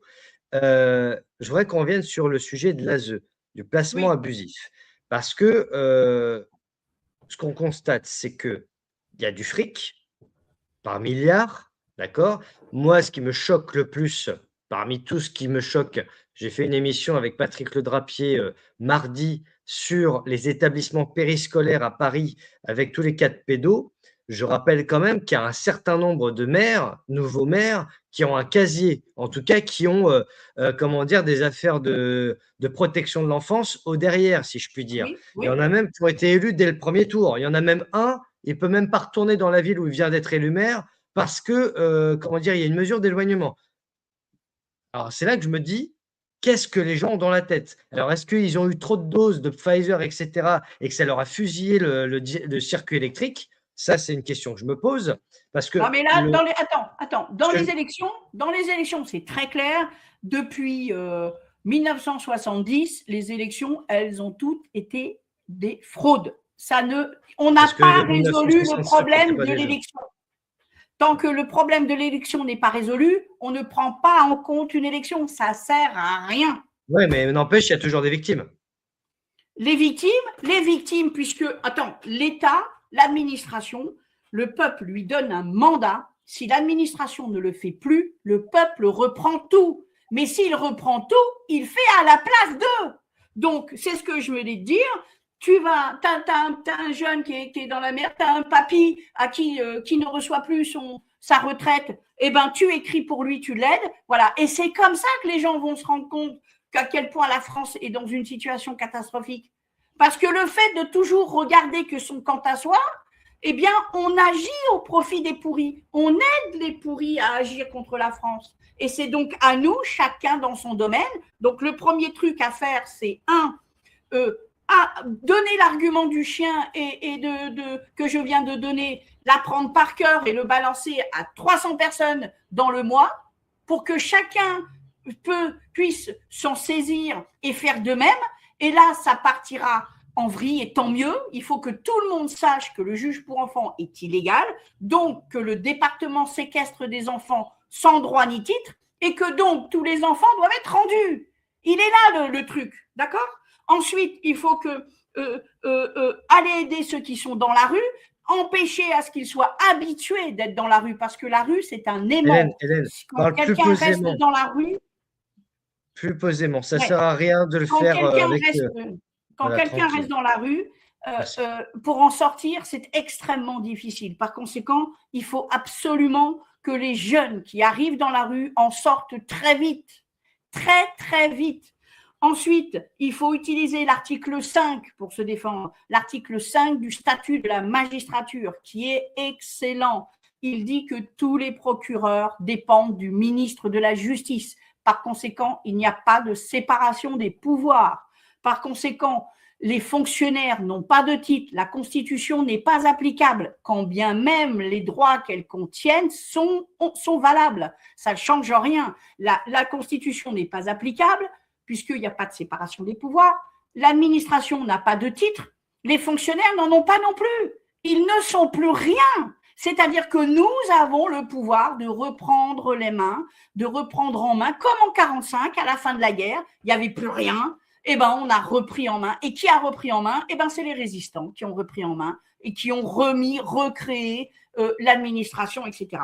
Et ça, c'est important. Autre chose, il faut que les familles arrêtent de prendre des avocats. Ça ne sert à rien, puisque les avocats ne sont même pas capables de dénoncer le juge pour enfants. Hein, c'était eux qui devaient dénoncer ce que je viens de dire. Ils n'en ont rien fait. L'an dernier, je leur avais fait un ultimatum en exigeant que les avocats dénoncent le juge pour enfants, les placements abusifs, etc. Ils ne veulent pas. Ils en sont encore à leur statut de participants au génocide.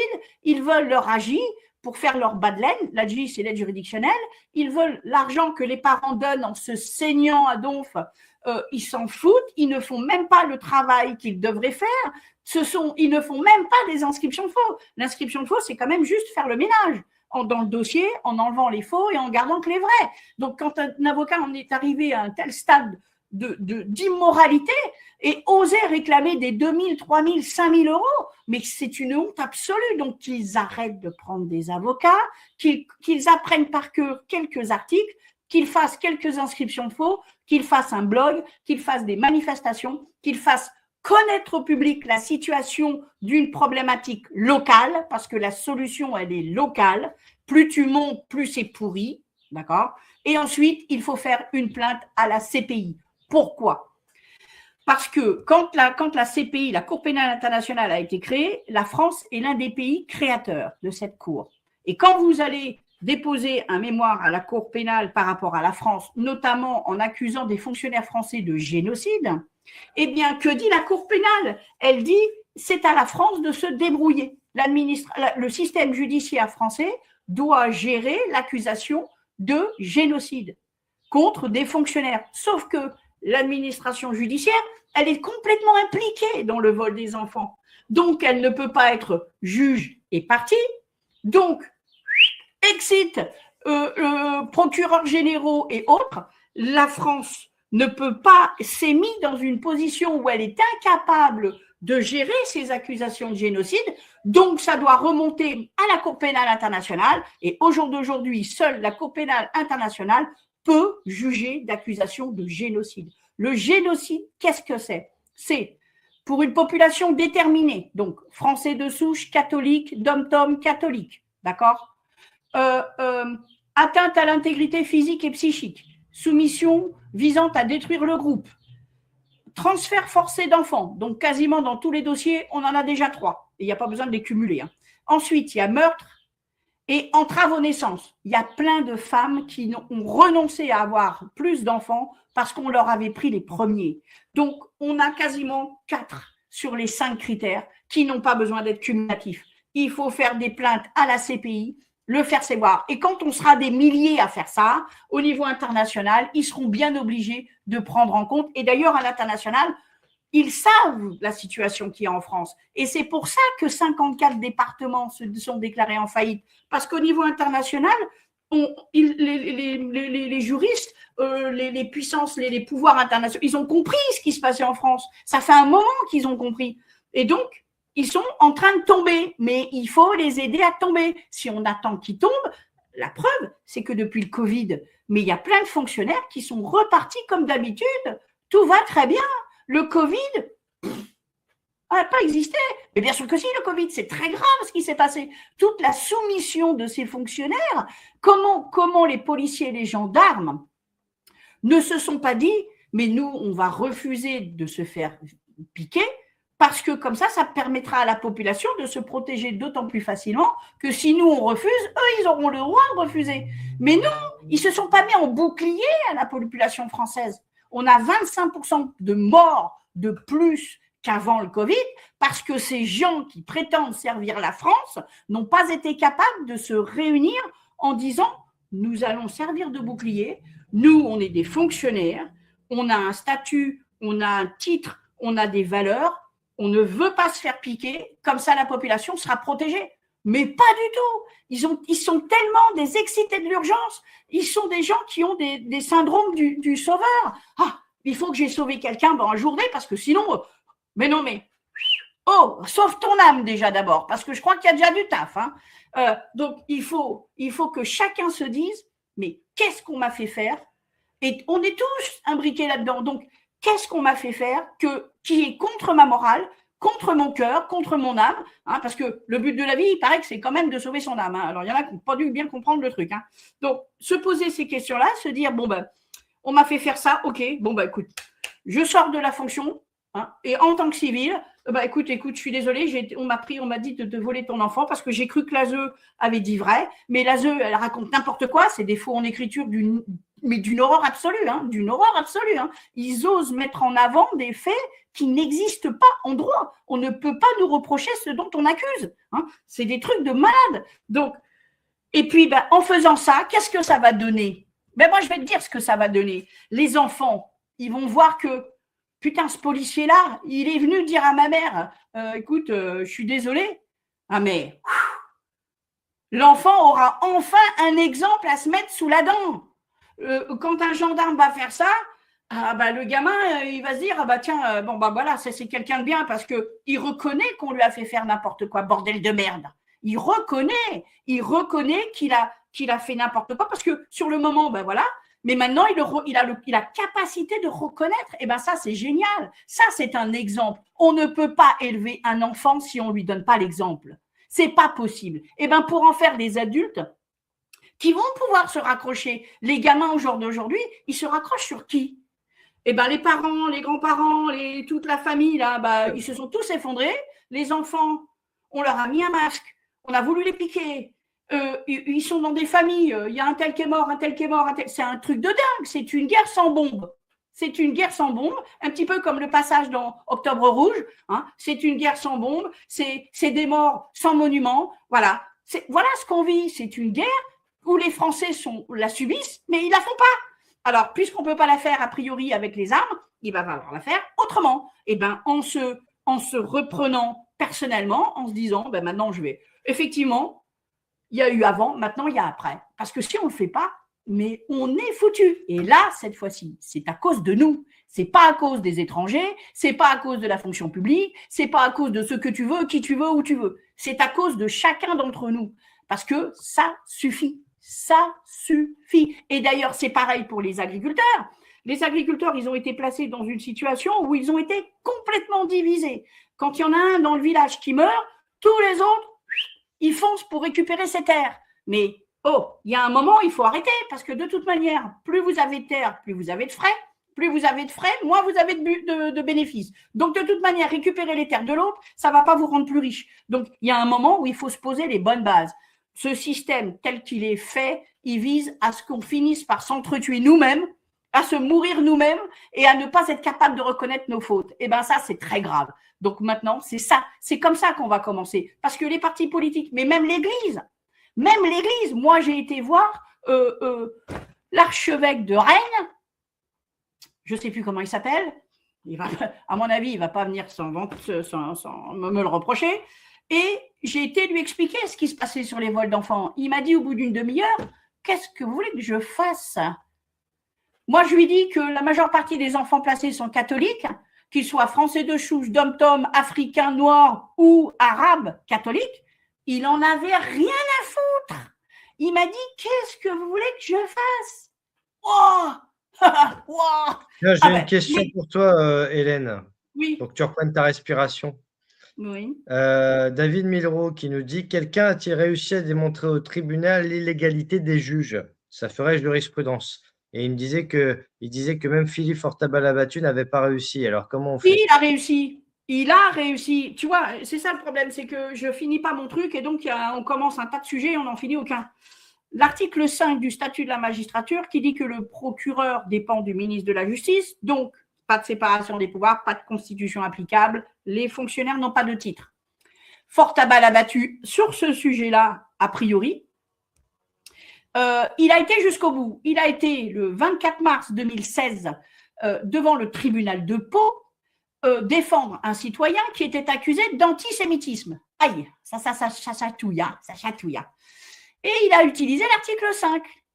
Et le tribunal de Pau a reconnu qu'il n'avait ni droit ni titre pour juger cette personne.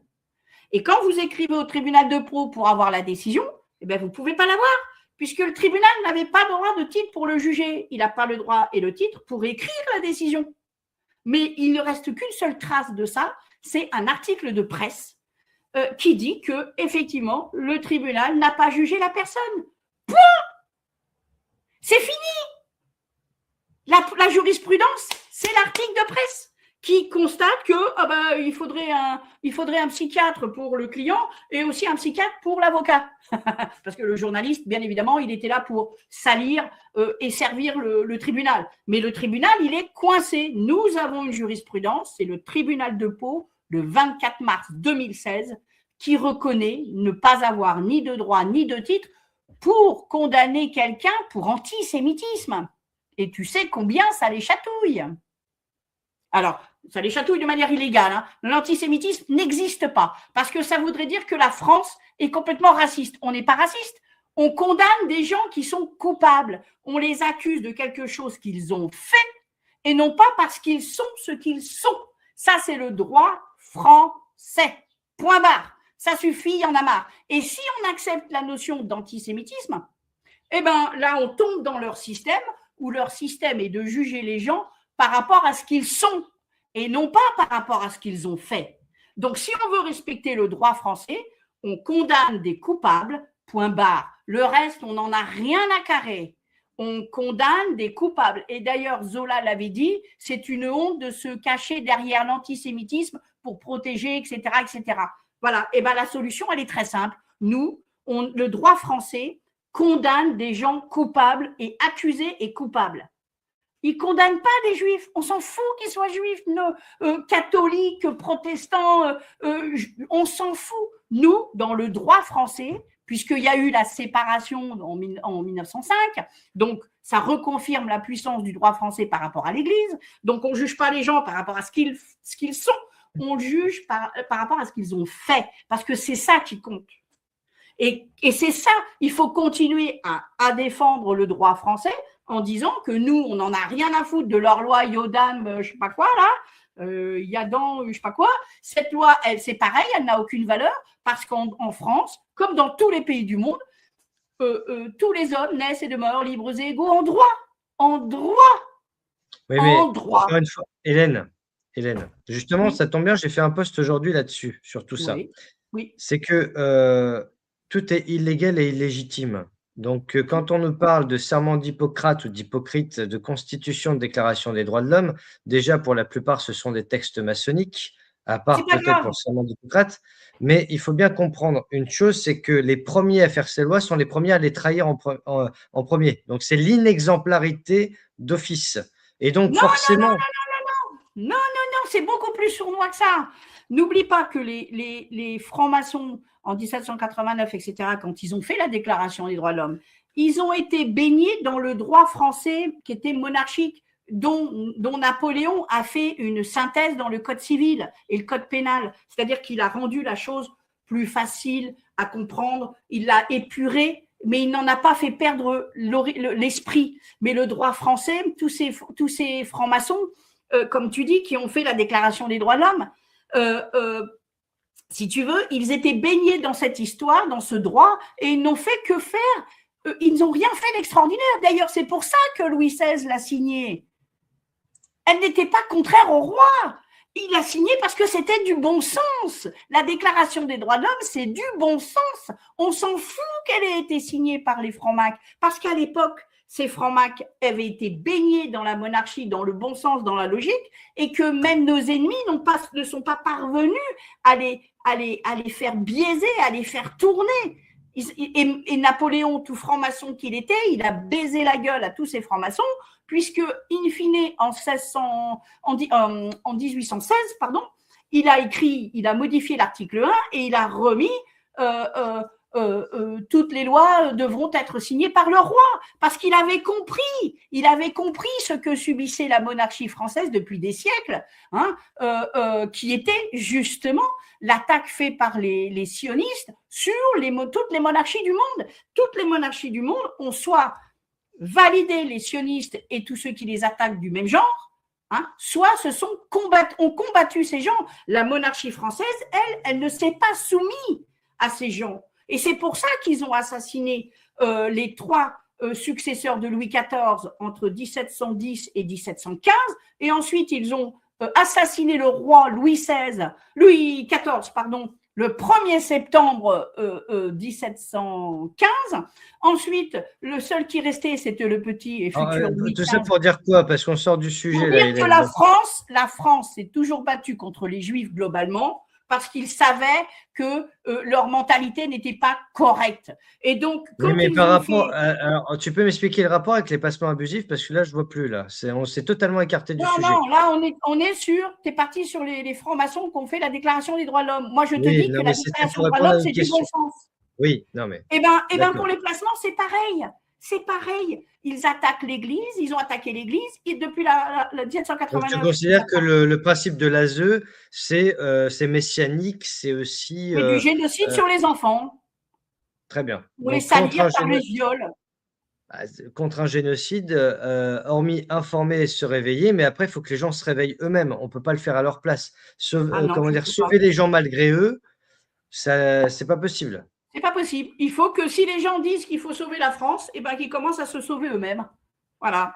Parce que un petit ruisseau va faire un ruisseau plus grand, et puis ça finira par le fleuve, et puis ça ira se jeter. Voilà. Justement, il y a quelqu'un dans le chat, Magdalena, que je salue, qui nous dit: «Bonjour Hélène, j'aimerais créer un collectif ou rejoindre un collectif pour aider les enfants dans le Nord», j'ai l'impression. Donc, Eh ben, elle le fait.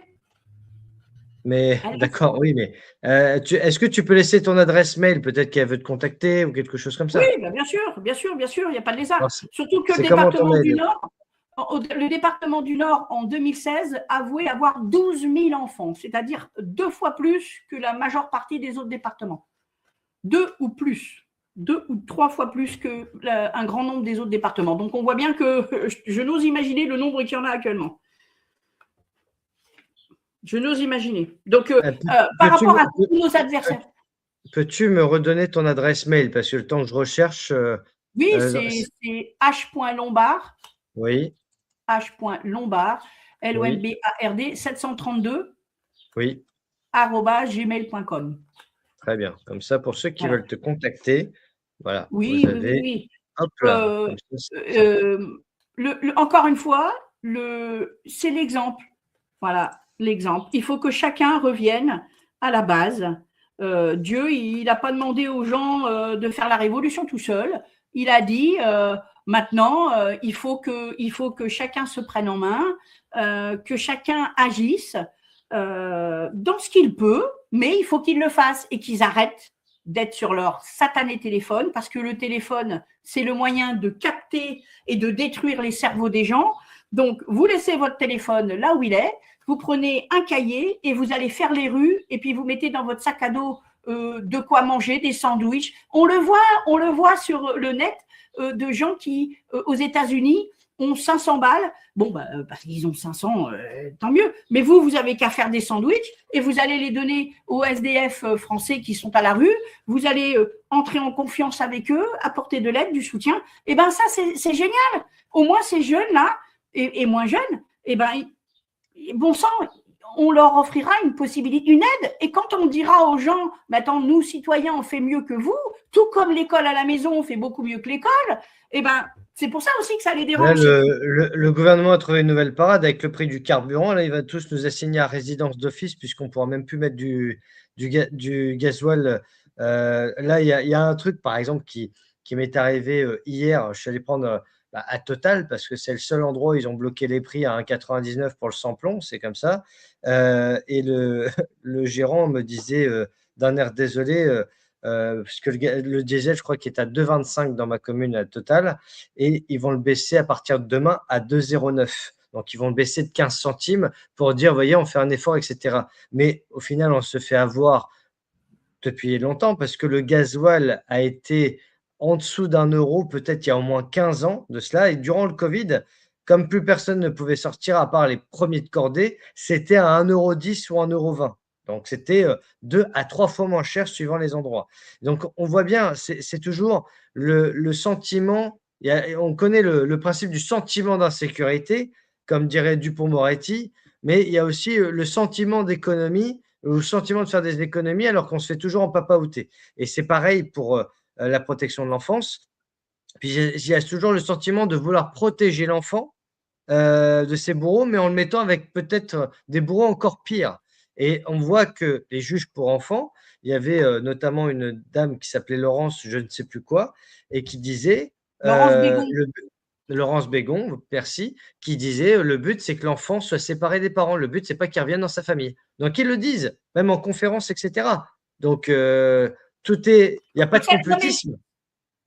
Non, il n'y a pas de complotisme. Elle a avoué quelque chose de délirant, mais qu'elle considérait comme normal. Alors là, il est là le truc, hein, parce qu'il y a du monde là-haut. Hein. Elle n'est pas toute seule. Hein. C'est délirant, mais normal. Oui, tout à fait. Ah non, mais elle n'est pas toute seule. Parce que... Mais bon, encore une fois, lister, c'est aussi ça que je dis. Imaginez un toboggan. On nous fait tomber le toboggan parce que ça arrange. On nous envoie le toboggan. Hein, donc, on nous incite à penser des choses, sauf que la personne qui est en haut du toboggan, elle a disposé la problématique selon son avantage. Donc, on nous emmène vers des raisonnements qui ne sont jamais les bons et toujours vers une voie de garage, d'accord? Et toujours vers une voie de garage, d'accord? Moi, ce que je demande aux gens, c'est d'avoir cette capacité de se dire, je ne descends pas le toboggan, mais je vais aussi remonter le toboggan d'avant. Et le toboggan d'avant est pour revenir toujours à la source du problème, l'analyser soi-même avec son propre prisme, sa propre capacité d'analyse, etc. Et puis là, on va comprendre que, à la base, le problème, les politiciens et tous les autres nous ont toujours envoyés vers la mauvaise solution, parce que les solutions qu'ils ont proposées créent toujours d'autres problèmes pour légitimer leur position. Une fois qu'on passera outre tous ces gens, ils seront tout seuls.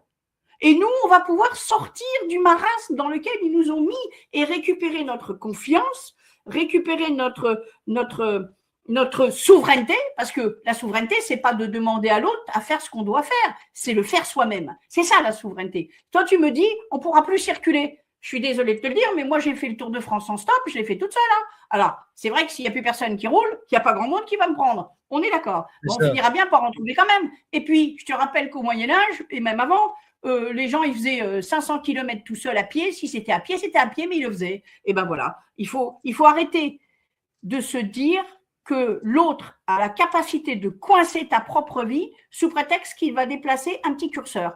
Ton curseur à toi, c'est le champ du potentiel. Et ben donc, tu peux tout faire. Et arrêter de croire que on peut pas. Si, tu vas faire différemment, peut-être pas ce que tu voulais au départ, mais tu finiras par le faire. Et c'est ça qu'il faut faire. Et donc, l'argumentation, il faut revenir sur l'argumentation. Quand je parle du chien, de la personne âgée et de l'enfant du voisin, j'ai remonté le toboggan. Et puis un autre, et puis un autre. Et c'est ça qu'il faut faire. Et en revenant à la source, on se rend compte que tous les fonctionnaires, on n'en a plus besoin. D'autant plus que ce n'est plus des fonctionnaires. En plus, ils ont inventé un système où l'administration est devenue entreprise. D'accord? Bon sang de bonsoir. Ah, excusez-moi, il y en a qui ne veulent pas comprendre. Bref, donc, excusez-moi, j'avais oublié d'éteindre.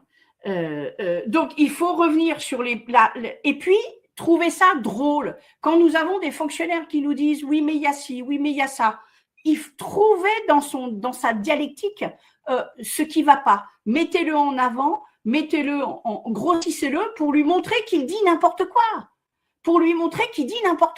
Et là, eh bien, vous allez porter atteinte à son fondement à lui. On ne pourra pas porter atteinte avec l'argent. Ils ont des milliards pour eux, etc. Donc, il faut faire autrement.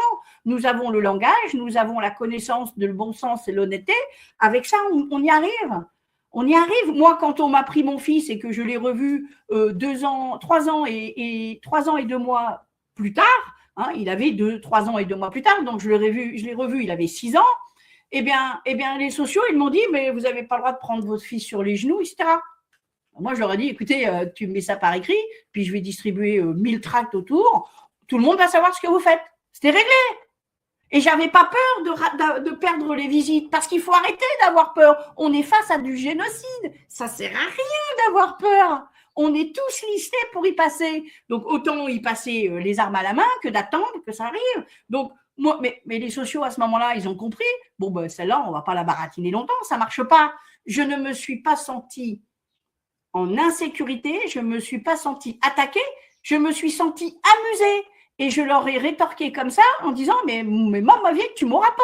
Garde tes conneries pour toi, ça ne marche pas. » Et d'ailleurs, après, je leur ai dit « attendez, ça fait des années, vous avez fait des années d'études de psycho, après le bac, machin et tout. » Pour dire à de pauvres gens qu'ils n'ont pas le droit d'avoir leur enfant sur les genoux.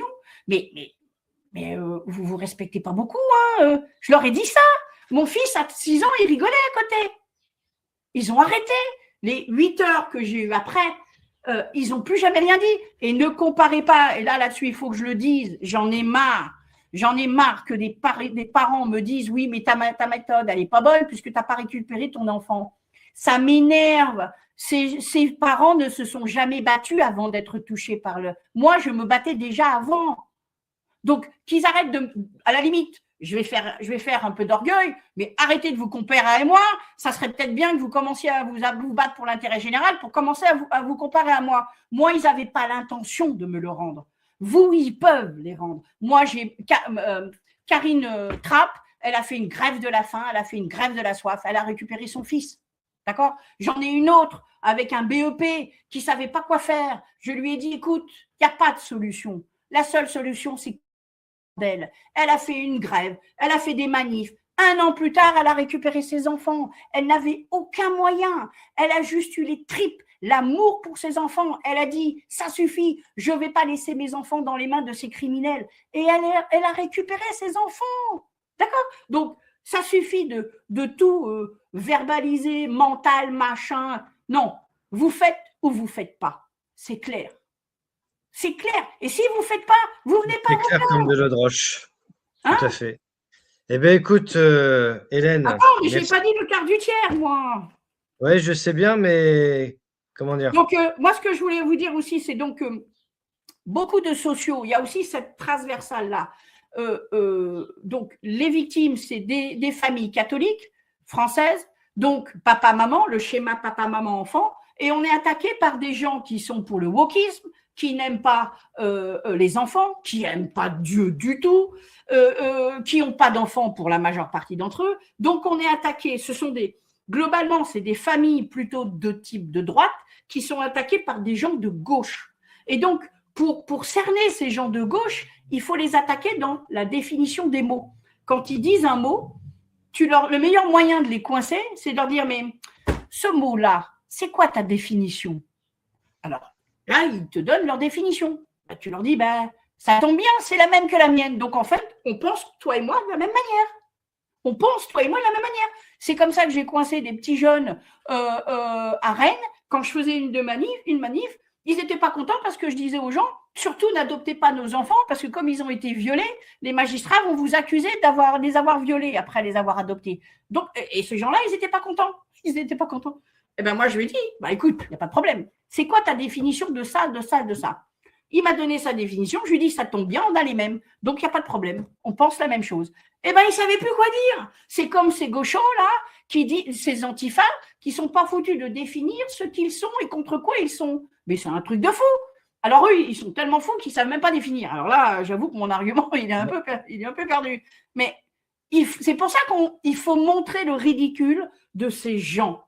Et là, il y a un moment où forcément, ils n'ont plus rien à dire. Et c'est ça, il faut les travailler au corps. Ils nous attaquent, il faut les travailler au corps gentiment. Hélène, oui. Pour résumer tout ce que tu dis, il y a ce bouquin-là, ça résume tout. Il suffit que les gens le lisent, ça s'appelle L'intégrale de Serge Monast, Les protocoles de Toronto 1967. Oui, mais ça, c'est encore le constat de ce que les gens mauvais font. Oui, mais Serge Monast, il avait 40 ans d'avance sur nous tous réunis. Il avait déjà parlé de la destruction de la famille, il avait déjà parlé des placements abusifs, il avait déjà parlé de tout ça, il avait déjà parlé des termes. Et c'est de 1994-95. Et il a été assassiné en 96 par les Illuminati à cause de ça. C'est inscrit dans le bouquin. Et puis, il avait aussi écrit, il y a aussi un manifeste que j'ai découvert aussi qui s'appelle le Manifeste gay de 1987. Donc, j'en ai fait des lectures audio, donc c'est en complément de cette émission. Mais aujourd'hui, concernant les placements abusifs, je reviens parce que c'est le sujet, enfance et justice, placement abusif, c'est ce qui nous concerne ce soir. Au-delà de la justice, etc., on sait que c'est aussi beaucoup sur la délation, parce que ça, on l'occulte beaucoup. Beaucoup de familles se trouvent désenfantées parce qu'un voisin, un tel a dénoncé. Non, c'est plus sournois que ça. Il faut arrêter de dire. Oui, mais ça en fait partie quand même. Non. Qui c'est qui dit ça? Ce sont les sociaux. Alors, autant dire que tu ne peux pas prendre en compte ce que les sociaux racontent, ils font que des faux. C'est plus simple que ça. Ils passent par le 119. Donc, tu as les sociaux, ils veulent placer tel enfant. Ils prennent le téléphone, 119, anonyme, on n'a jamais la trace de cet appel. D'accord? Ensuite, le 119 envoie à la CRIP du département concerné, et ensuite, tout le système arrive, et en fait, celui qui dénonce au 119, c'est le social qui va gérer l'enfant une fois placé. Donc, il n'y a pas de délation, c'est pas vrai. Si tu veux, ils ont organisé le truc pour qu'il aille vite. Donc, ils ne vont pas s'embêter Alors, par contre, il y en a aussi d'autres qui subissent un chantage. Les sociaux viennent dans une famille, dans un HLM, ils disent, voilà, soit on prend tes enfants, soit on prend celui du voisin. qu'est-ce que tu as à nous dire sur le voisin? Moi, j'ai une histoire là-dessus. Et le mec, la personne, elle a dit, ah ben le voisin, il met ses enfants dans le coffre de sa voiture. Alors, dit comme ça, c'est monstrueux, bien sûr, mais ça, c'est comme ça que les sociaux ont l'écrit. Sauf que quand les parents ont été à l'audience, ils ont présenté leur carte grise. Ah ben c'est un espace, monsieur le président la juge pour enfants. Il y a pas de coffre. Et là, voilà. Donc, si tu veux, il n'y a pas de délation. Il faut arrêter de dire qu'il y a de la délation. Non, c'est les sociaux qui téléphonent au 119 et qui font rentrer leur truc dans la magouille. Je voulais aussi dire un mot sur les enfants handicapés. Ou pas, d'ailleurs. Ou pas. Donc, ce qui se passe, c'est assez grave. C'est-à-dire que parce que les départements gagnent beaucoup plus d'argent quand l'enfant est déclaré handicapé, mais qu'il est déclaré handicapé qu'après son placement, d'accord, le but, c'est de remplir des lits. Il nous faut remplir des lits tout le temps, en psychiatrie, en tôle, à l'ASE, en IME, etc., en EHPAD, en machin. Il nous faut remplir des lits. Il est là, le camp de concentration. Il est là, le génocide. Il est délicat, adapté, prévu, planifié. Donc, si on n'en sort pas, eh ben, c'est chacun qui se condamne, d'accord? Donc là, pour l'enfant qui lui a une problématique d'handicap, d'accord? Et qui même peut être tout à fait reconnu par des professionnels, autistes, etc., etc. Eh bien, donc les parents se bagarrent pour avoir les allocations qui vont avec, le soutien, les aides, les machins. Eh bien, tout ce système se met en place contre la famille. Et quand la famille possède des documents officiels qui démontrent qu'effectivement l'enfant est handicapé, ils ont planifié un petit système qui est bien pourri, et c'est-à-dire le CMP et les psychiatres qui sont dedans. Eh bien, ce psychiatre, il va sortir du dossier tous les documents médicaux, alors qu'il n'est pas compétent. Il va dire, ben non, l'enfant, il n'est pas handicapé, et puis c'est comme ça et pas autrement. Hein. Ce qui fait que l'enfant ne bénéficiera d'aucune aide, alors même que ça a été budgété par l'État auprès du département. Et ensuite, il replace le contexte différemment. C'est-à-dire que ce qui était médical, purement médical, petit à petit devient social. C'est-à-dire qu'au lieu de reconnaître les points médicaux qui disent que et qui font des diagnostics où il est dit l'enfant est handicapé, il y a quelque chose, hein, et puis c'est tout, eh bien ces gens-là enlèvent la partie médicale et inventent une partie sociale pour pouvoir placer l'enfant. Une fois que l'enfant est placé, le département recule et dit tout d'un coup, il est handicapé pour avoir les 22 000 euros de placement.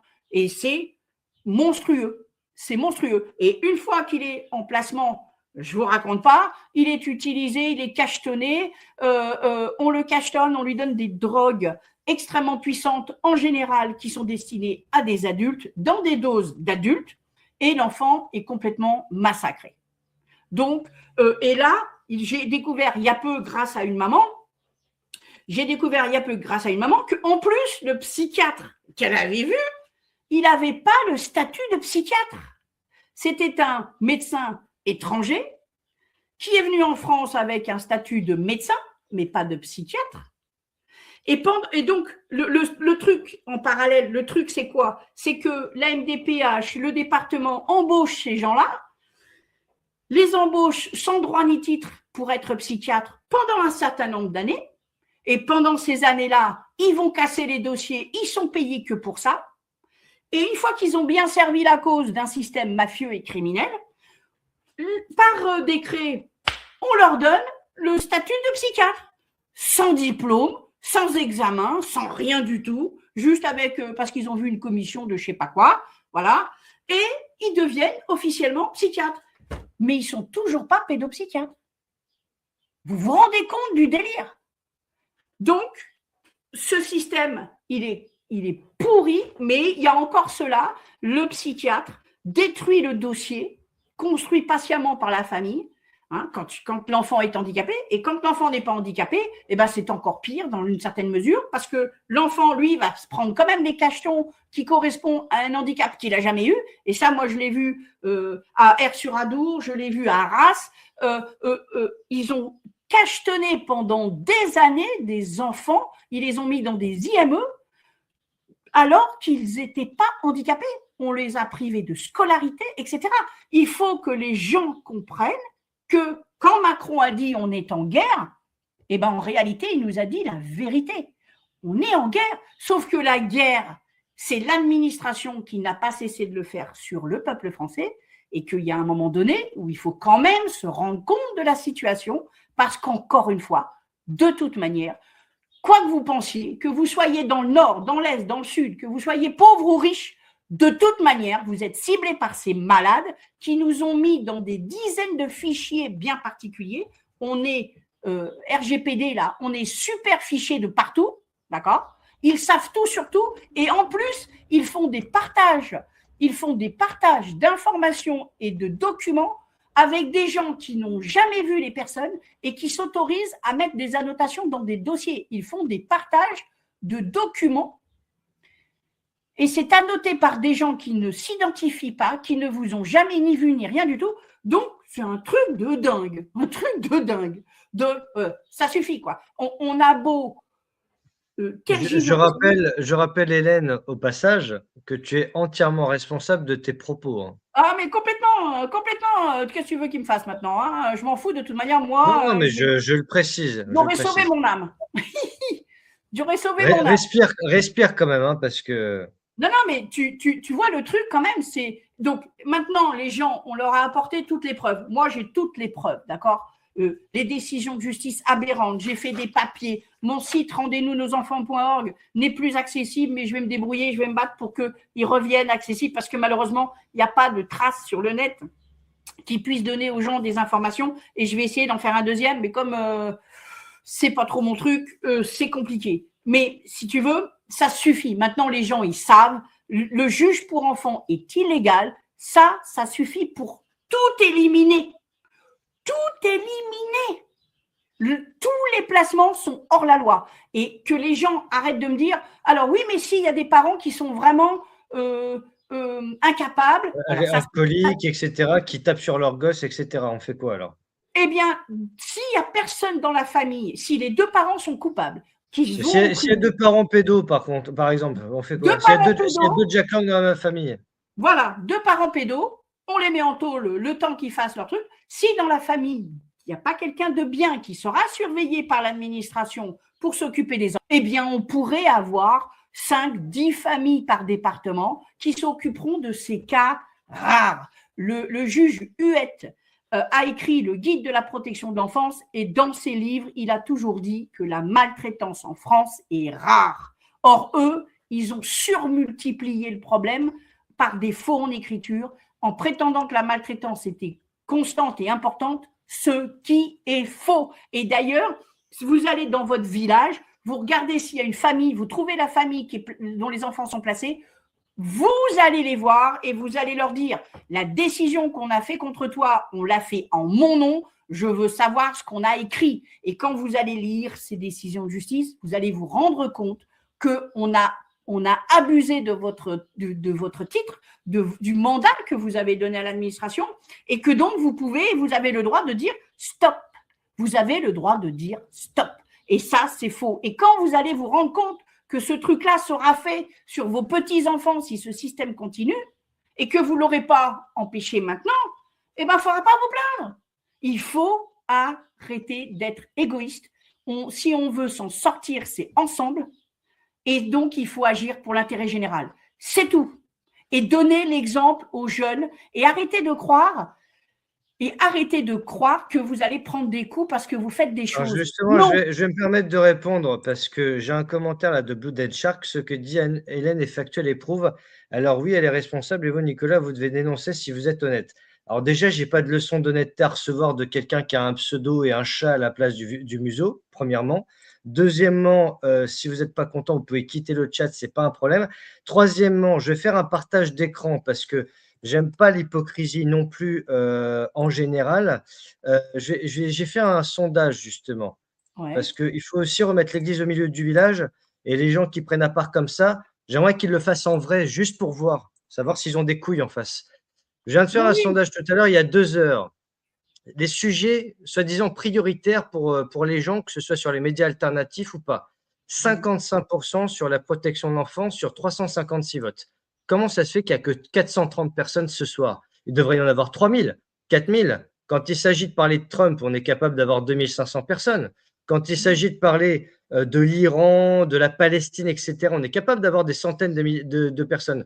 Pourquoi, quand il s'agit des gosses, on est toujours à 500 personnes, ce qui est déjà pas mal, je conçois, mais j'ai quand même presque 80 000 abonnés. Sur 80 000 abonnés, est-ce que le 10e des abonnés s'intéresse à la protection de l'enfance? Moi, c'est ça que je pose comme question. Parce que s'il y a vraiment un intérêt, ça devrait se voir, malgré l'invisibilisation, les algorithmes, etc. Moi, je me rends compte, et les modérateurs me le disent, à chaque fois qu'on fait des émissions sur les gosses, ça n'attire personne. Alors, est-ce qu'il faut du sang, des larmes? Est-ce qu'il faut que ce soit gore? Est-ce qu'il faut torturer un mec en direct comme Jean Permanov pour avoir 60 000 € de dons? Est-ce que c'est comme ça que les gens fonctionnent? Donc déjà, peut-être qu'il faut se remettre en question soi-même avant de faire des leçons de morale. Moi, j'ai pas de leçons de morale à recevoir de gens, surtout, comment dire, quand ils ont un pseudo. Moi, c'est mon vrai visage, c'est pas un hologramme, c'est mon Moi vrai nom, aussi. c'est pas un pseudo. Voilà. Donc, à un moment donné, si c'est pour raconter ça, fermez-la.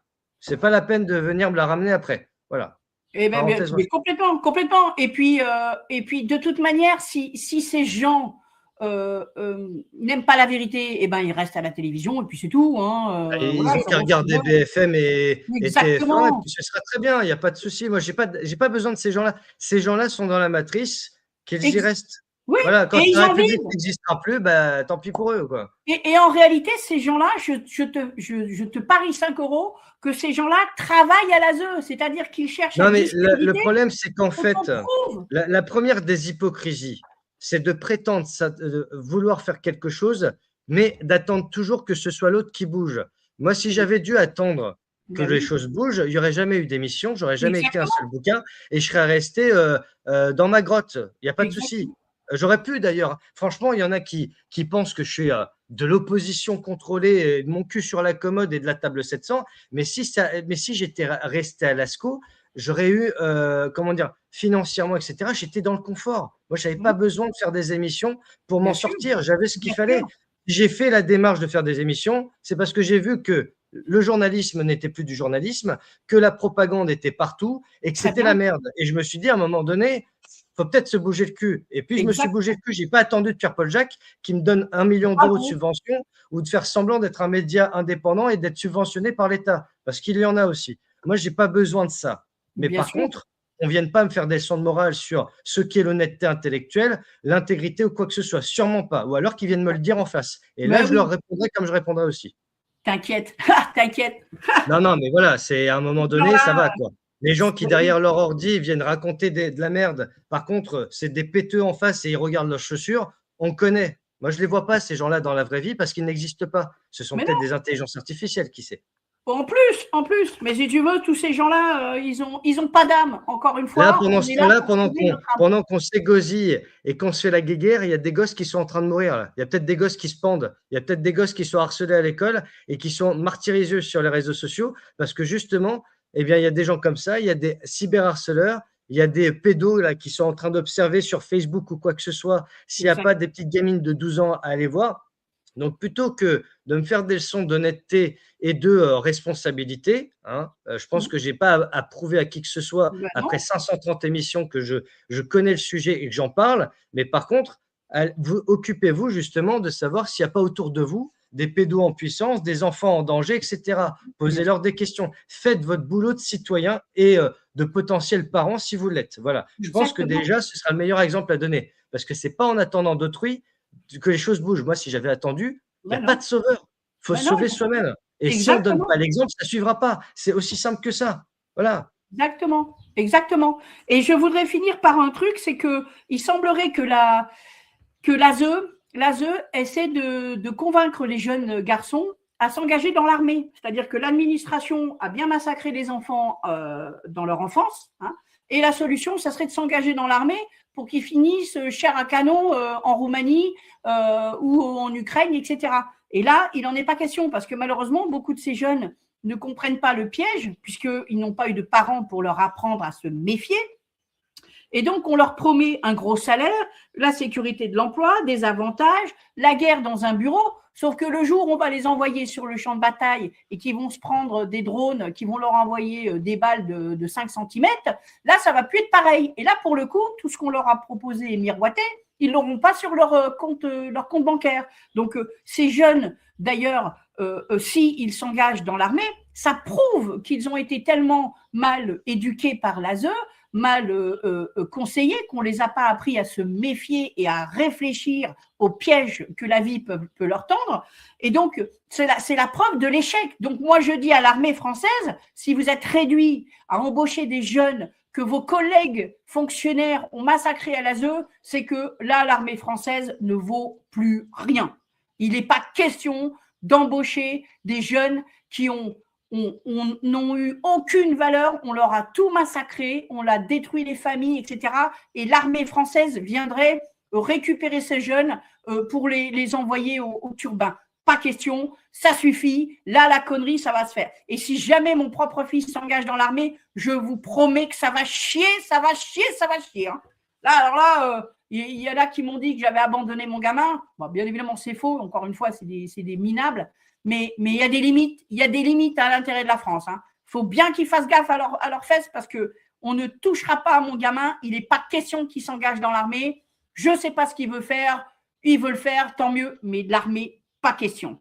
Pas question. L'armée, les Français n'ont pas à aller faire la guerre à l'étranger contre qui que ce soit. C'est ici qu'il y a un travail à faire. Il faut sauver le peuple français. Donc, si les militaires, ils ont un minimum de je ne sais pas quoi, c'est maintenant qu'ils ont intérêt à le dire.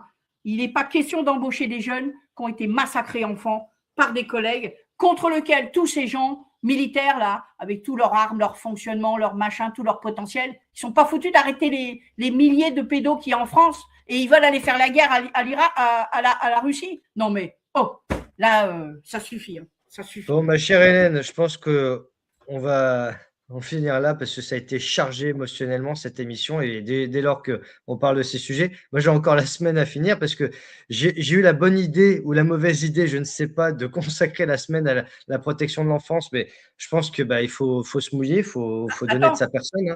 Sur l'Everest, je vais faire la jonction. Ouais, tu fais la transition pour l'émission de demain, très bien. Transition.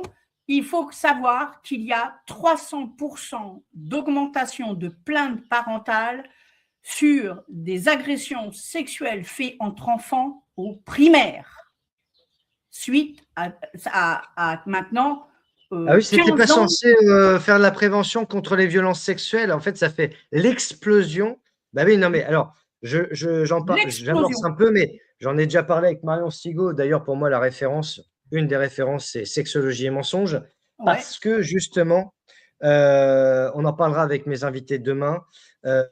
On reviendra sur Alfred Kinsey, notamment, le fameux gourou, voilà, enfin bref, l'OMS, etc. Et d'ailleurs, je voudrais qu'on enquête sur Françoise Dolto parce que j'ai aussi entendu pas mal de choses là-dessus. Et comme c'est un peu l'égérie du milieu de la protection de l'enfance aussi, faut peut-être remettre l'église au milieu du village. Le temps est à l'apocalypse, à la démystification. Voilà. Et d'ailleurs, le 26 mai, on fera avec Marion Sigaud une émission spéciale sur Voltaire parce que pareil, un mythe va s'effondrer aussi pour beaucoup. Voilà, mais ça, tout vient à point qui sait attendre, il faut être patient.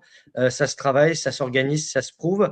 Voilà, mais en tout cas, Evars, demain, c'est un gros dossier qu'on va traiter avec Virginie Dornier et Eliane Corti. Je te laisse le mot de la fin, Hélène, si tu veux. Eh bien, le mot de la fin, sauvez votre âme. Et c'est maintenant. Et on ne touche pas aux enfants, c'est le principal. On ne touche pas aux enfants, non, ça c'est sûr. Écoute, merci à toi en tout cas. Merci à toi, merci. Merci à tous. Rendez-vous demain, 19h, 8 mai. On espère que ce sera un jour la victoire des enfants et du peuple. Encore un truc, l'éducation nationale dit aux enfants, tout ce qu'on vous montre, vous n'en parlez surtout pas à vos parents. Eh bien là, c'est tout de suite qu'il faut le faire. Vous allez voir vos enfants dans leur chambre et vous leur dites, qu'est-ce qu'on t'a dit? Qu'est-ce qu'on te fait? Qu'est-ce qu'on te montre? Parce que je suis ton père, je suis ta mère, je dois savoir pour te protéger. Il faut arrêter.